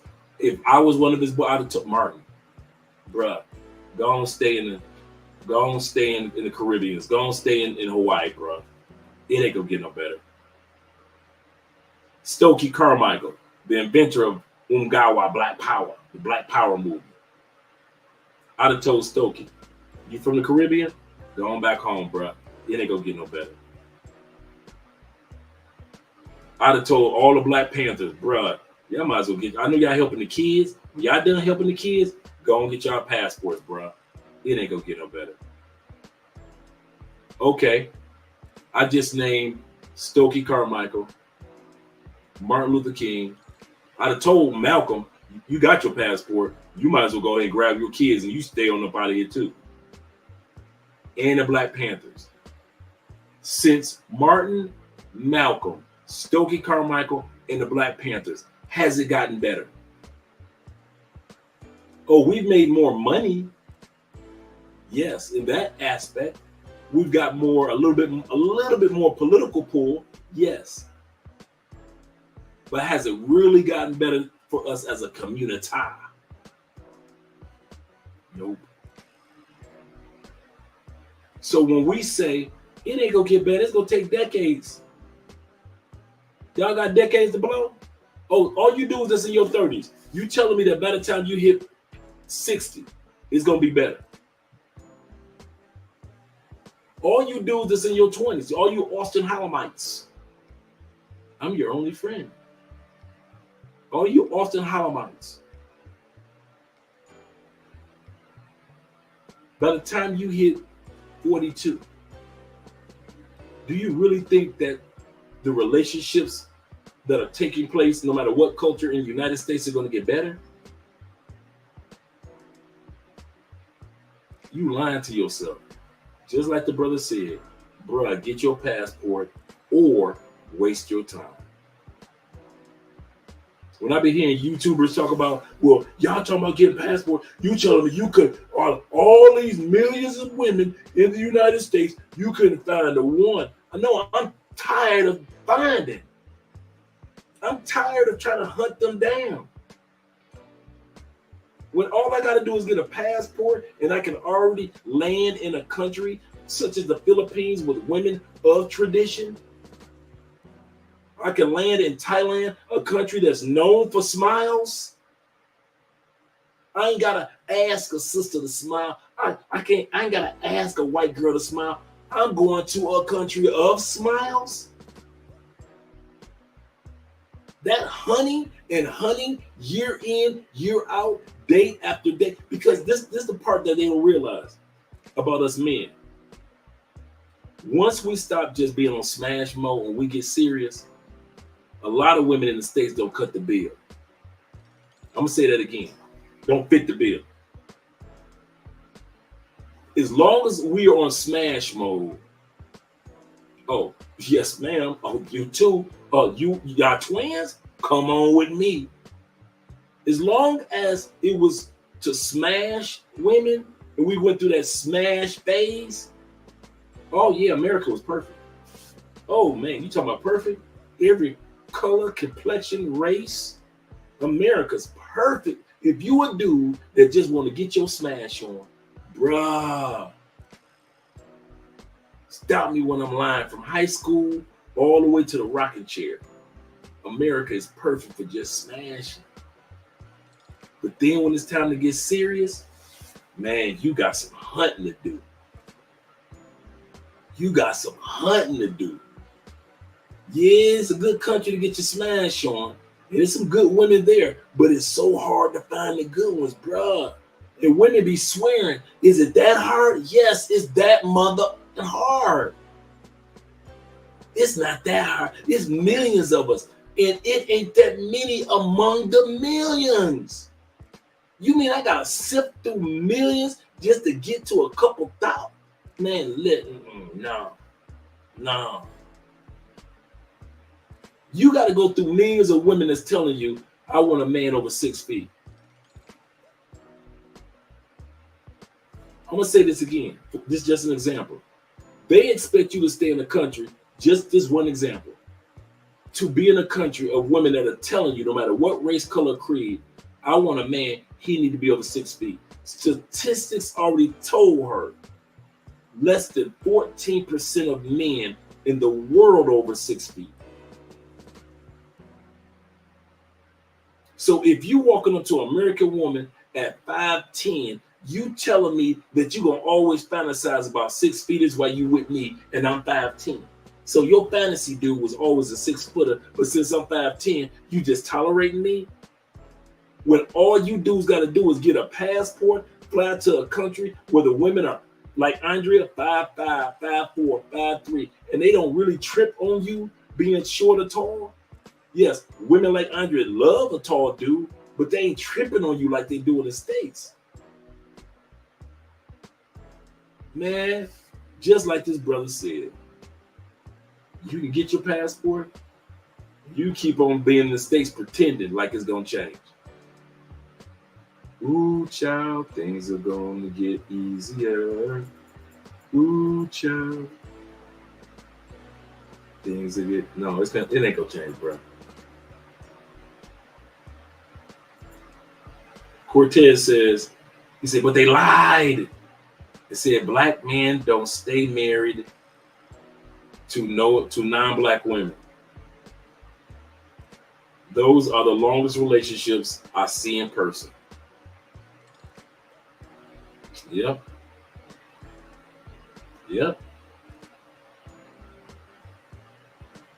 Oh, black man get married, he gonna divorce you just as fast. He gonna divorce Becky just as fast he divorced Keisha. Man, please. I'm with you on that one. Shout out to Vroom in the building once again. You say, brother Smooth to slide in and say, what's your number? I'll call you tomorrow. Set up a date. There we go. That's exactly what he did on that video. In front of all the white boys, she was like, listen, I ain't scared to tell y'all I like black dudes. Them days of being scared, them over. That was my auntie and mama and them that was scared. I ain't scared of none of you white boys. Where's the brother? That's exactly what she did in that video. Where's the brother? We need a black guy over here. I guess that she was supposed to feel ashamed or feel like some funny what some feel odd or something. She pointed. She was like, he said, "Is there a problem?" She said, "No, he got a problem." She said, "I like black dudes. He got a problem." I'm telling y'all, she's a perfect example of many women around the world, how they see you guys. They ain't got no problem with showing that they love black men. The main thing dudes got to do before they travel anywhere is change their mindset and leave the Western thinking in the West where it belongs, gentlemen. I'm telling you, you're going to spend, I've been here 6 years. I still spend so much time unlearning BS that I learned back home in the States that wasn't true about other countries, of the people of other countries, lies that they told me about me, I had to unlearn. Yes, there are lies such as this, what we're talking about today, lies that you hear in the United States all the time about yourself as a black man, and you go to other countries and you find out that that was a lie. Not every country is trying to beat you down, bro. There are some women that's like, listen, if she don't take you, I'm right here. You go all over TikTok, just plenty of black women that love black men on TikTok, and all these other cultures will pop up, not just sisters.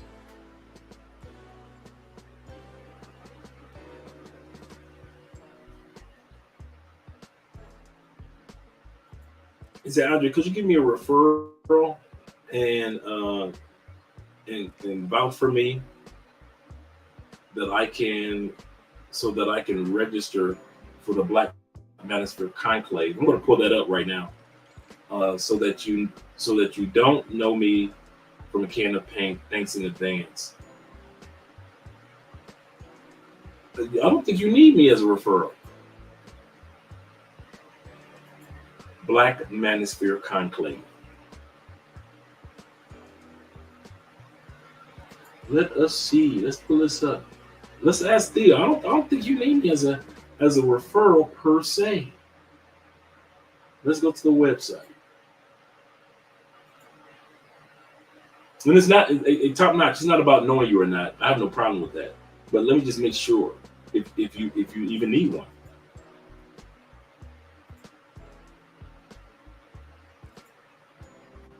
All right, we're on the Black Manosphere Conclave website. Let me move that out of the way for a second. And right up here, guys, you can see that it's still $95 early bird tickets until April 1st. So make sure that you get your tickets for the event. It's going to be in Houston, September 8th. There we go. It was September 8th September 6th through the 8th. There we go. September 6th through the 8th. Houston, Texas. So all you guys like me that haven't been to Houston yet, we can all meet up. These are some of the speakers. You got Shannon, you got my man Jason. You got Old Man, you got Theo in the building.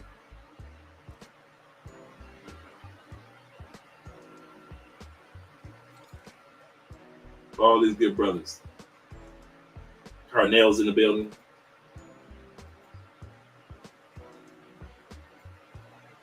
Well-dressed guys. And there's also who is this, pray tell?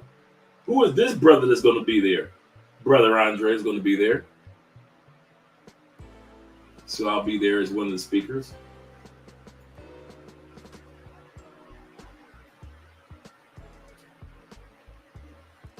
They have I'm going to drop this link. You know I'm going to be dropping this link. And it tells you what day 1, day 2, lunch, and what you can expect on each one of the days. So that's a cool day. Day 2, on the 7th, all the things that you can expect. Day 3.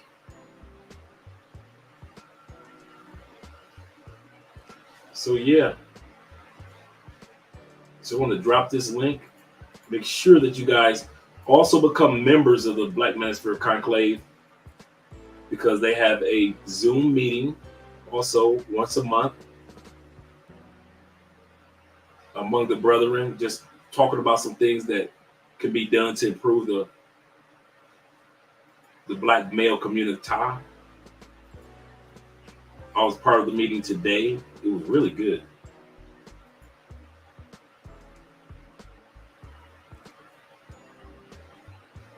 So yeah, I don't know if you need to have a referral. Maybe Theo would know that, but I'll have that information for you. If you need a referral, I have no problem with that at all, my friend, at all.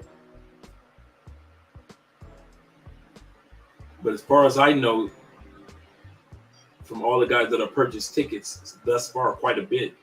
So you definitely want to get your seats, guys. Do not miss out on this one. I'm serious. Do not miss out. Not just because I'm going to be there and then afterwards we're all going to be hanging out, but you don't want to miss the opportunity to gather this knowledge that's going to help you out. And the knowledge that I even share is going to be knowledge that you'll be able to use when it comes to travel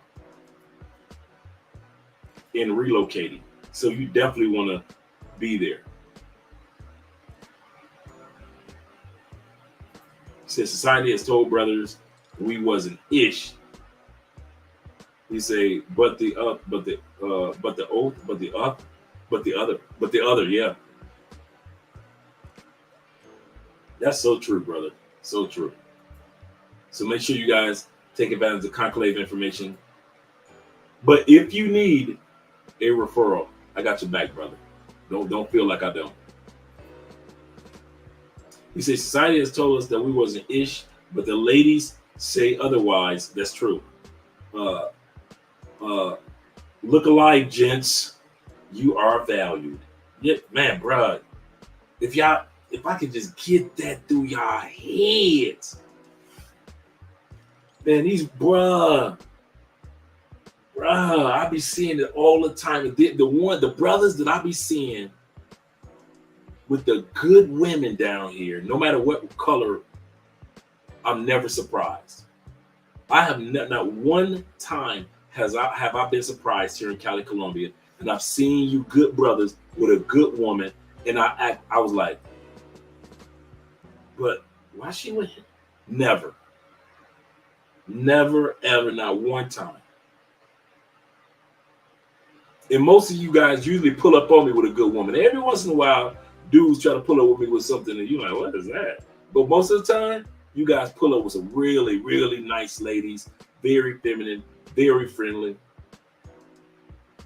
Brother pulled up on me the other day with a Afro Venezuelan. Fluent English. Spoke better English than I did. Cool sister.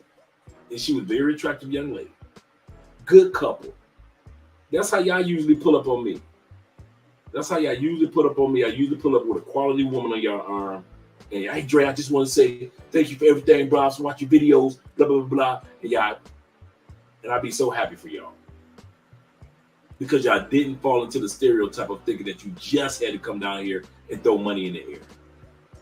And like I said, if you're on vacation mode, I can understand that. But if you're looking for something serious, I'm telling you, man, you ain't got to always throw it in the air. Because when I met Andrea, I wasn't throwing it in the air like that. I couldn't spare to throw in the air. You know, I could throw it in the air a little bit now. But before, oh, man, I'm trying to get myself established. I ain't no money to be throwing in the air trying to impress Andrea. And she wasn't looking for me to impress her.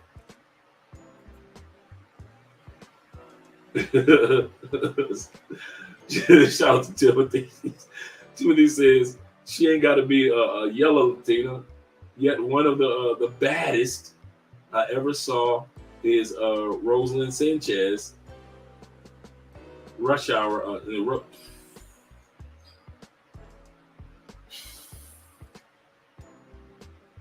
Yes, sir. I've been a fan of hers for a long time. I know exactly what you're talking about. Goodness gracious, she fine. In the Rush Hours movie, he said, but a fine Afro Latina was shiny brown skin. I'm good, especially if her toes look good. Man, bruh. I'm so happy Andre got nice feet. Oh my goodness. I do not have to think about I married somebody and if they had ugly feet. So yeah, I'm glad Andre got really nice feet. Yeah. Shout out to RPA in the building. He says facts. Let me get to this super chat after victory. Kings of Dreams in the building. Salute, big bro, with the $2. Happy Sunday to you too, brother. Glad to see that you made it here.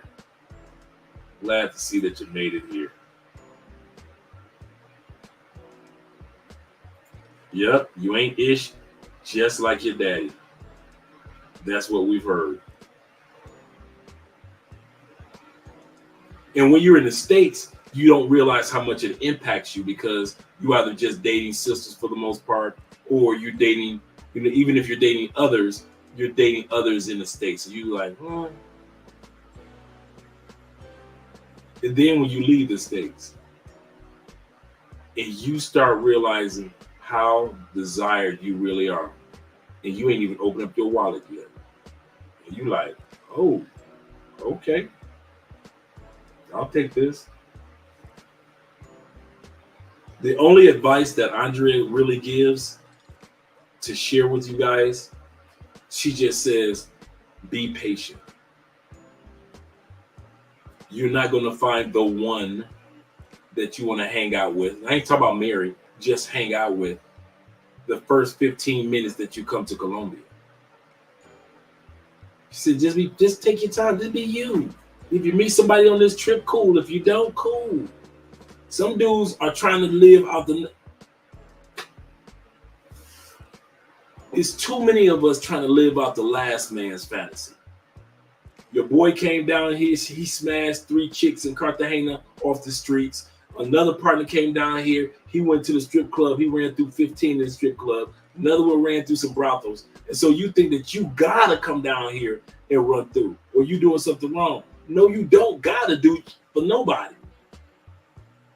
If you do it like that, cool. But if you don't and you get back on the plane and you ain't smashing nobody, dude, when I came down here, I wasn't trying to smash everything I saw. I came down to Colombia for Colombia. And for you dudes that come down for the ladies, ain't nothing wrong with that. I'm with you. But there's a group of us that don't run, ain't thirsty like that. I wish I could put it another way. Oh, Dre, you always talking about, no, I just said ain't nothing wrong with that. You on vacation mode. Have your fun, brother. But what I'm saying is, don't look down on us brothers that ain't running around with our tongue out all the time. That we're looking at Colombia like, okay, let me see if I really want to move here now. The coochie gonna come. Andrea always says that. She said, the only thing that makes me disappointed in American men is y'all thirsty in the mother. She said, y'all want everything now, instant, now. I need it right now. Gotta have it right now. Where is she? Da da da da da da. And I'm just saying, it doesn't work like that.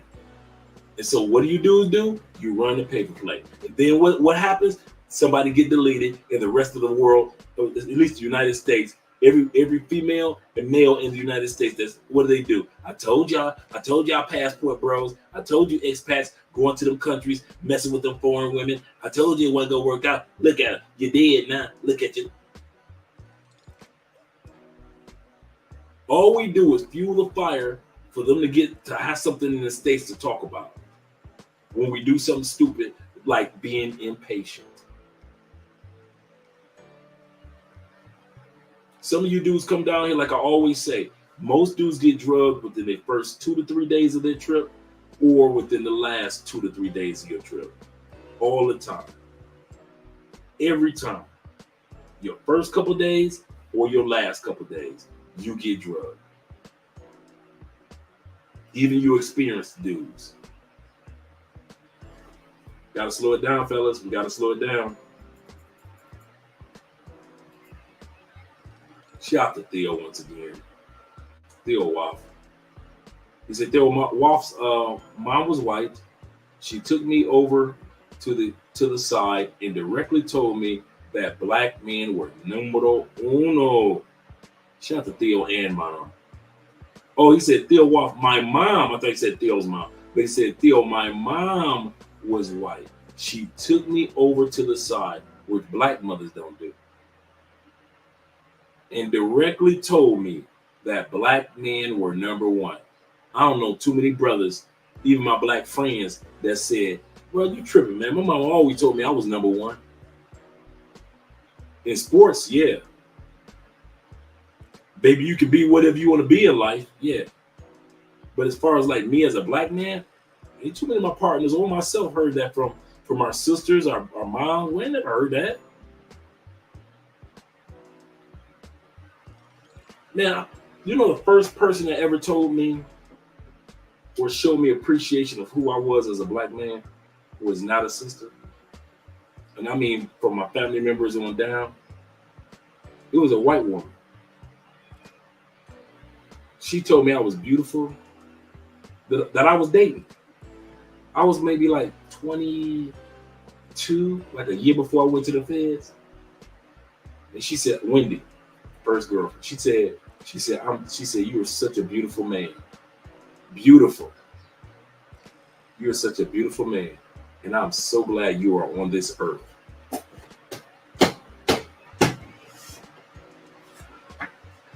Did this woman just tell me that she is glad that I am on this say, I'm so glad that I'm with you. Okay, that would have been cool. I'm so glad that we're together. That would have been cool too. This white girl was only 17. No, 17. I was 19. No. She was 19. I was 21. She said, you are so beautiful. I am so glad that you are on this earth. What the? You talking about pimp, player, pimp? If I had money at 21, other than dirty money, she would have got it at that moment. I was like, white girl, you need to start talking to these sisters. This is how a brother's supposed to be spoken to. I am so glad you are on this earth. I didn't know who she was talking to. And she talking to me in a way that no black woman, my aunties, cousins, mama, none of them ever said anything like that to me. Not like not mind you now. My mom always told us that she loved us and it was always encouraging, and you can be anything in life, Andre. Don't get me wrong. I'm not going to sit up here and degrade the way their sisters loved us. They did what they loved us the way that they loved us. But I am not going to sit up here and say that little line that white girl told me was not a player line. How many times have y'all ever had a sister tell y'all you were beautiful? Ever? Beautiful black man? Ever? Maybe in some music videos, but they weren't talking directly to me face to face. When was the last time y'all heard somebody, a sister, tell you, I'm so glad that you on earth? Never? Neither have I. Neither have I. He said, have any of you been to Colombia? Do women smile? If so, not as much as Asian.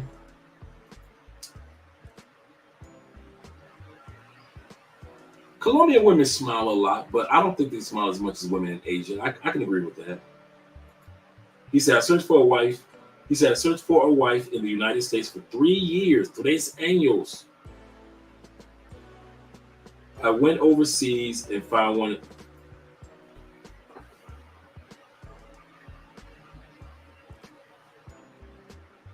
Bring that beat back.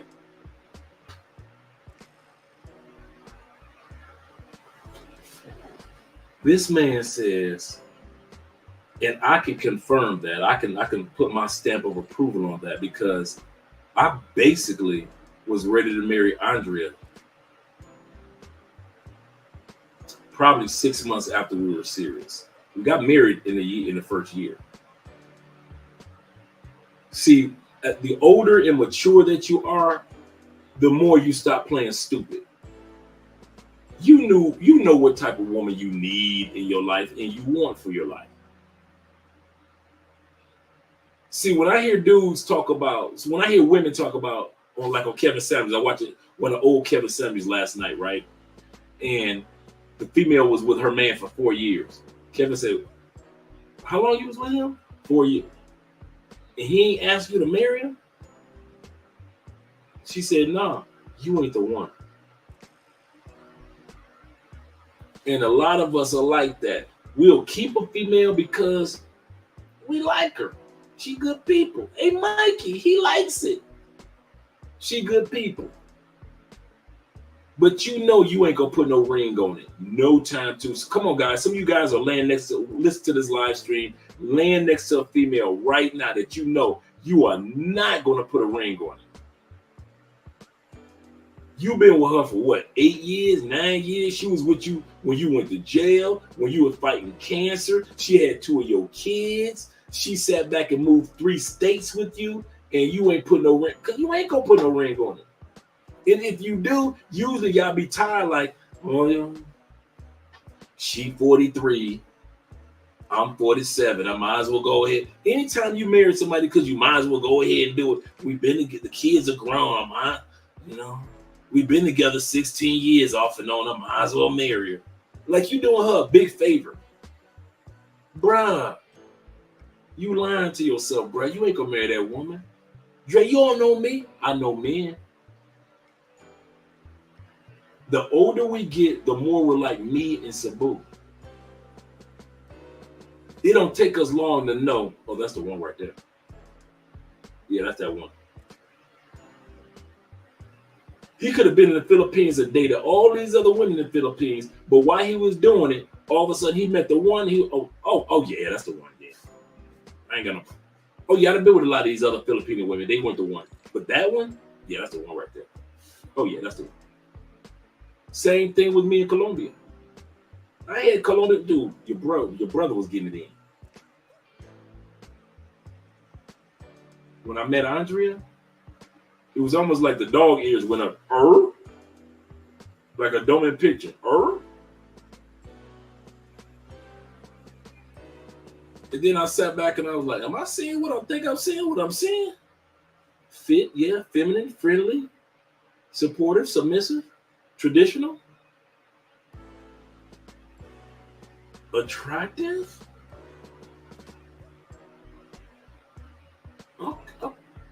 Let me wait and see. Maybe I'm just imagining things. So I let it play itself out. Dude, by the time the 6-month mark hit, 6 months. Oh yeah, I'm marrying her. Oh yeah, I'm good. And I was not looking to get married. Remember I said I was married in the States for 14 years. Then separated for 18 years. I mean, as far as divorced. So divorced, and then I was being by myself for 18 years. So I was in no rush to jump the broom again. Man, listen, I met Andre. I was like, this is what I'm telling myself, this is what I was looking for from the get-go, from the first go-around.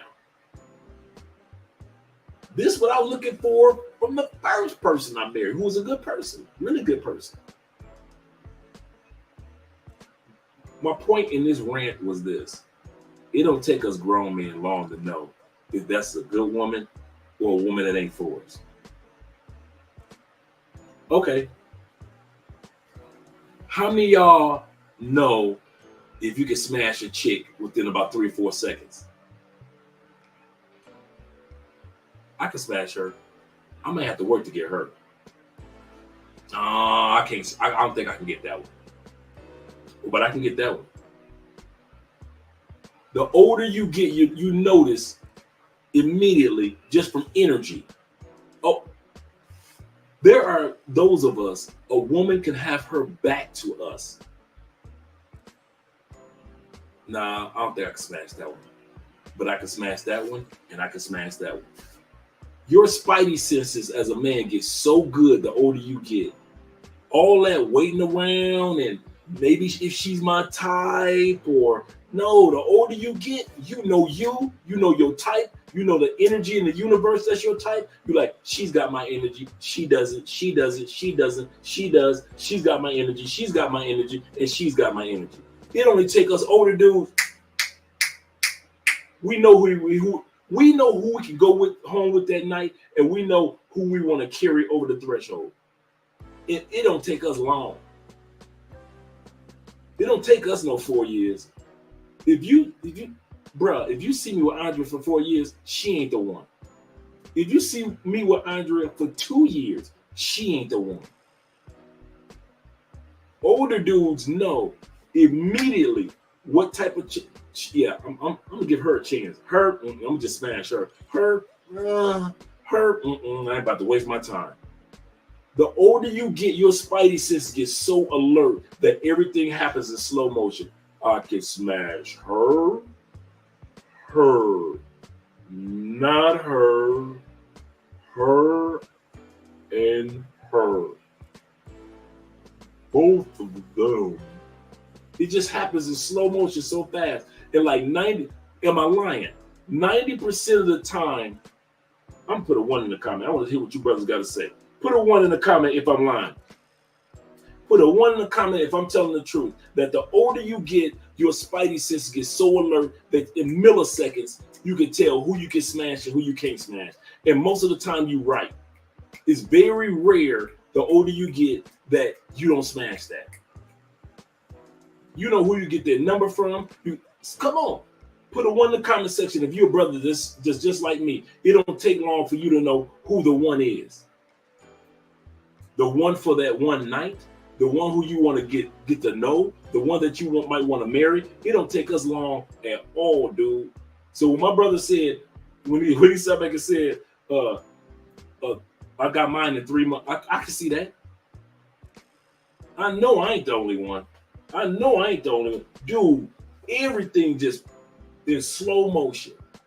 Like, as soon as I get off the plane, I can smash her, not her, but her. Oh, I can smash her. I can smash. And every once in a while, a fantasy girl might slide in that I can hope I can smash her. But most of them, you just be like, her. Okay, cool. I know what I'll be approaching for the rest of the night. When you're younger, you just want them all. I want to get them all. I'm getting all of them tonight. When you get older, like right, Timothy, those vibes, you pick up on it, dude, in seconds. In seconds. Dude, if we walked out, I could tell I could smash her. Dude, I'm talking about half a glance. If they give, dude, if I was single, I could smash on half a glance. I don't need to have the phone number. I don't need to know her pastor's name, her dog's name. I don't need to know none of that. I'm at that stage of life that half a glance, as soon as I see them eyes just slide halfway, I can smash her. How you know, bruh? Dre, bruh, all it took was half a glance. I don't need a stare. I don't need eye to eye. You absolutely correct. The older you get, you sense the vibe because you've been with so many that you can sense the energy. And no matter what country you go to, you can sense what energy is what energy that gels with your energy. It's the craziest thing, dude. The craziest thing. I never thought that when you got older that these spidey senses would be kicking in like that. Yep, that Jedi. Yep. It's crazy. And for some of you dudes that's like in your 30s, your mid 30s, and it ain't kicked in like that, wait till you get older. Wait till you hit your 40s. And watch how fast you think it's fast now in your 30s? You think that you can see you still at that stage in your 30s that I'm gonna smash her. I promise you. Man, when your true, like you said, Jedi Force kick in, it's crazy, dude. And I mean, by the time my fingers snap, I can tell you I can smash her. I can just walk through a crowd. No, yes, no, yes, no, yes, maybe. And I know, serious. Here's the other part of the Jedi. Serious, sleep with, serious, sleep with. I can sleep with, serious. Yeah, I can take her serious, sleep with. And I'm gonna sleep with both of y'all. Just because it's two of y'all. That's how fast you can tell. Literally, it's the craziest stuff, bro.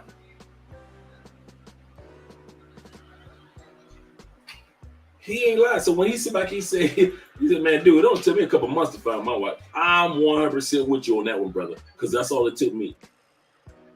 Because when you get older, you already know who is who when it comes to your life. You can tell who can come in and tear some stuff up and who can't. See, when you in your 30s and maybe in your early 40s, especially your 20s, you can let somebody in your life and they can tear stuff up. Tear your life up like it's a rental car. But when you get older, you be like, slow down. What do we call older men that let stuff that just run through their life? Old fools. Why? Because you should know better by now. right? Dude, you in your 50s. You should know better by now. You got drugged at 50. You should know better by now. You still sending money to Western Union. You should know better by now. You sponsoring the party all night long at 53. You should know better by now. That's where the term old fool come from. It's dudes my age that should know better by now. And if you don't, you are old fool. If I don't know no better, I'm an old fool.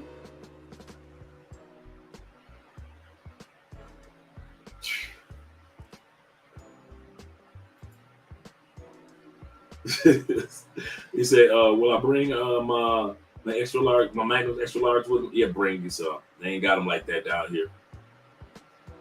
I just want to know if Colombia said no. Take it from your boy. No, they ain't got them like that down here. And from other dudes that I've spoken with, they got to bring theirs.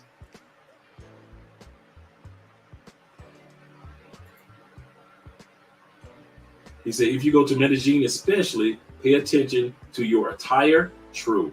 Personal hygiene, true. Fitness, true. And diet. This is so true. You do that, you'll find the right Colombian woman.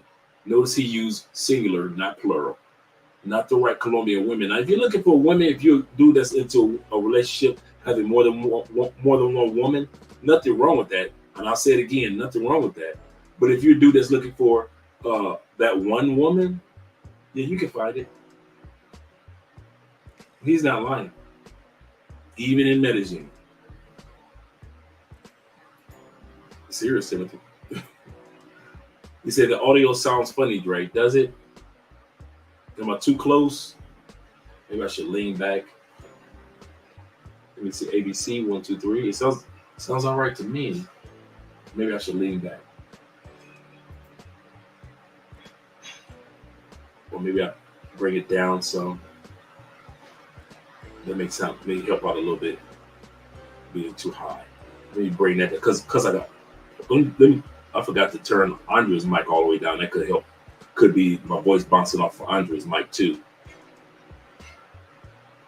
He's saying, I will some extras and sell. Yeah, bring some. Yeah. See, you sound like me. That's exactly how I would do it. I kid you not. I would do it just like that. I'd bring some down and I would sell some. He said, can't wait to get to Cali. Shout out to my man Kings. Can't wait to get to Cali B. He said, love you, big bro. Love you too, Kings. Can't wait to see you down here, Jay.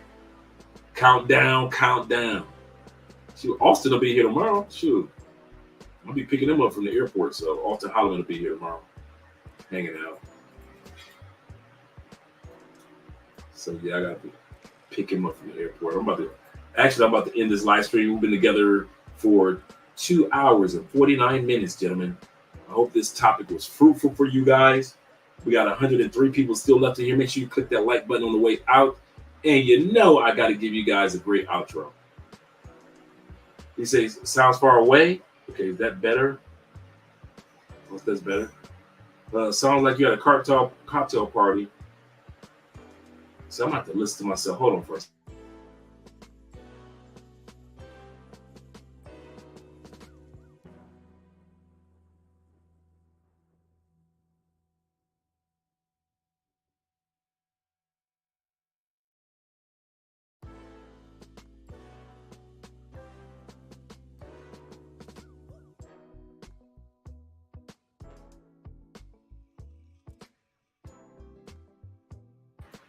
Yeah, it sounds like my mic is not connected.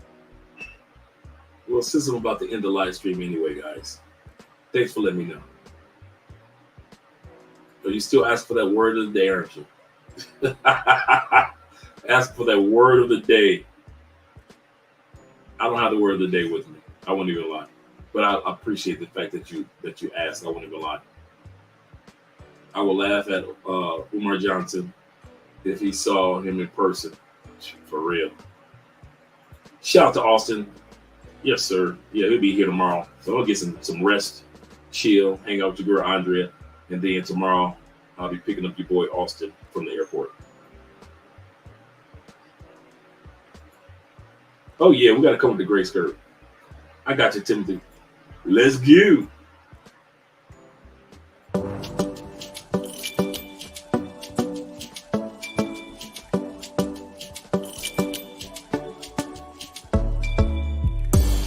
Det var första gången vi möttes. Våra blickar bara möttes. Kommer du ihåg det igen?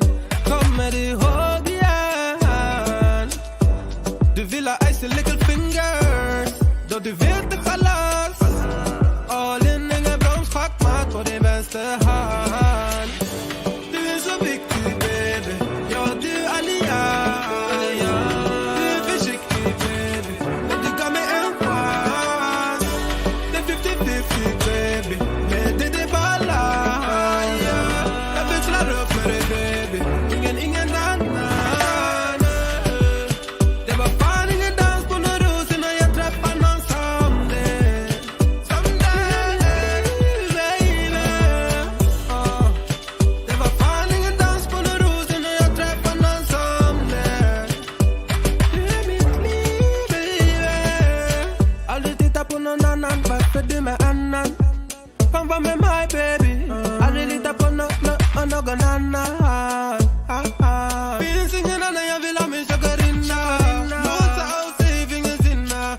Jag kommer alltid ride with you. 100 gubbar klart die for you. Du är så viktig baby. Ja, du är allians. Du är försiktig baby. Men du gav mig en chans.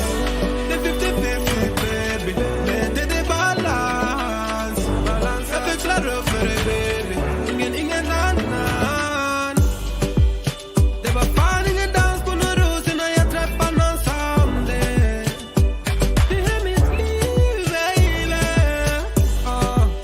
Det var fan ingen dans på någon ros innan jag träffade någon som det.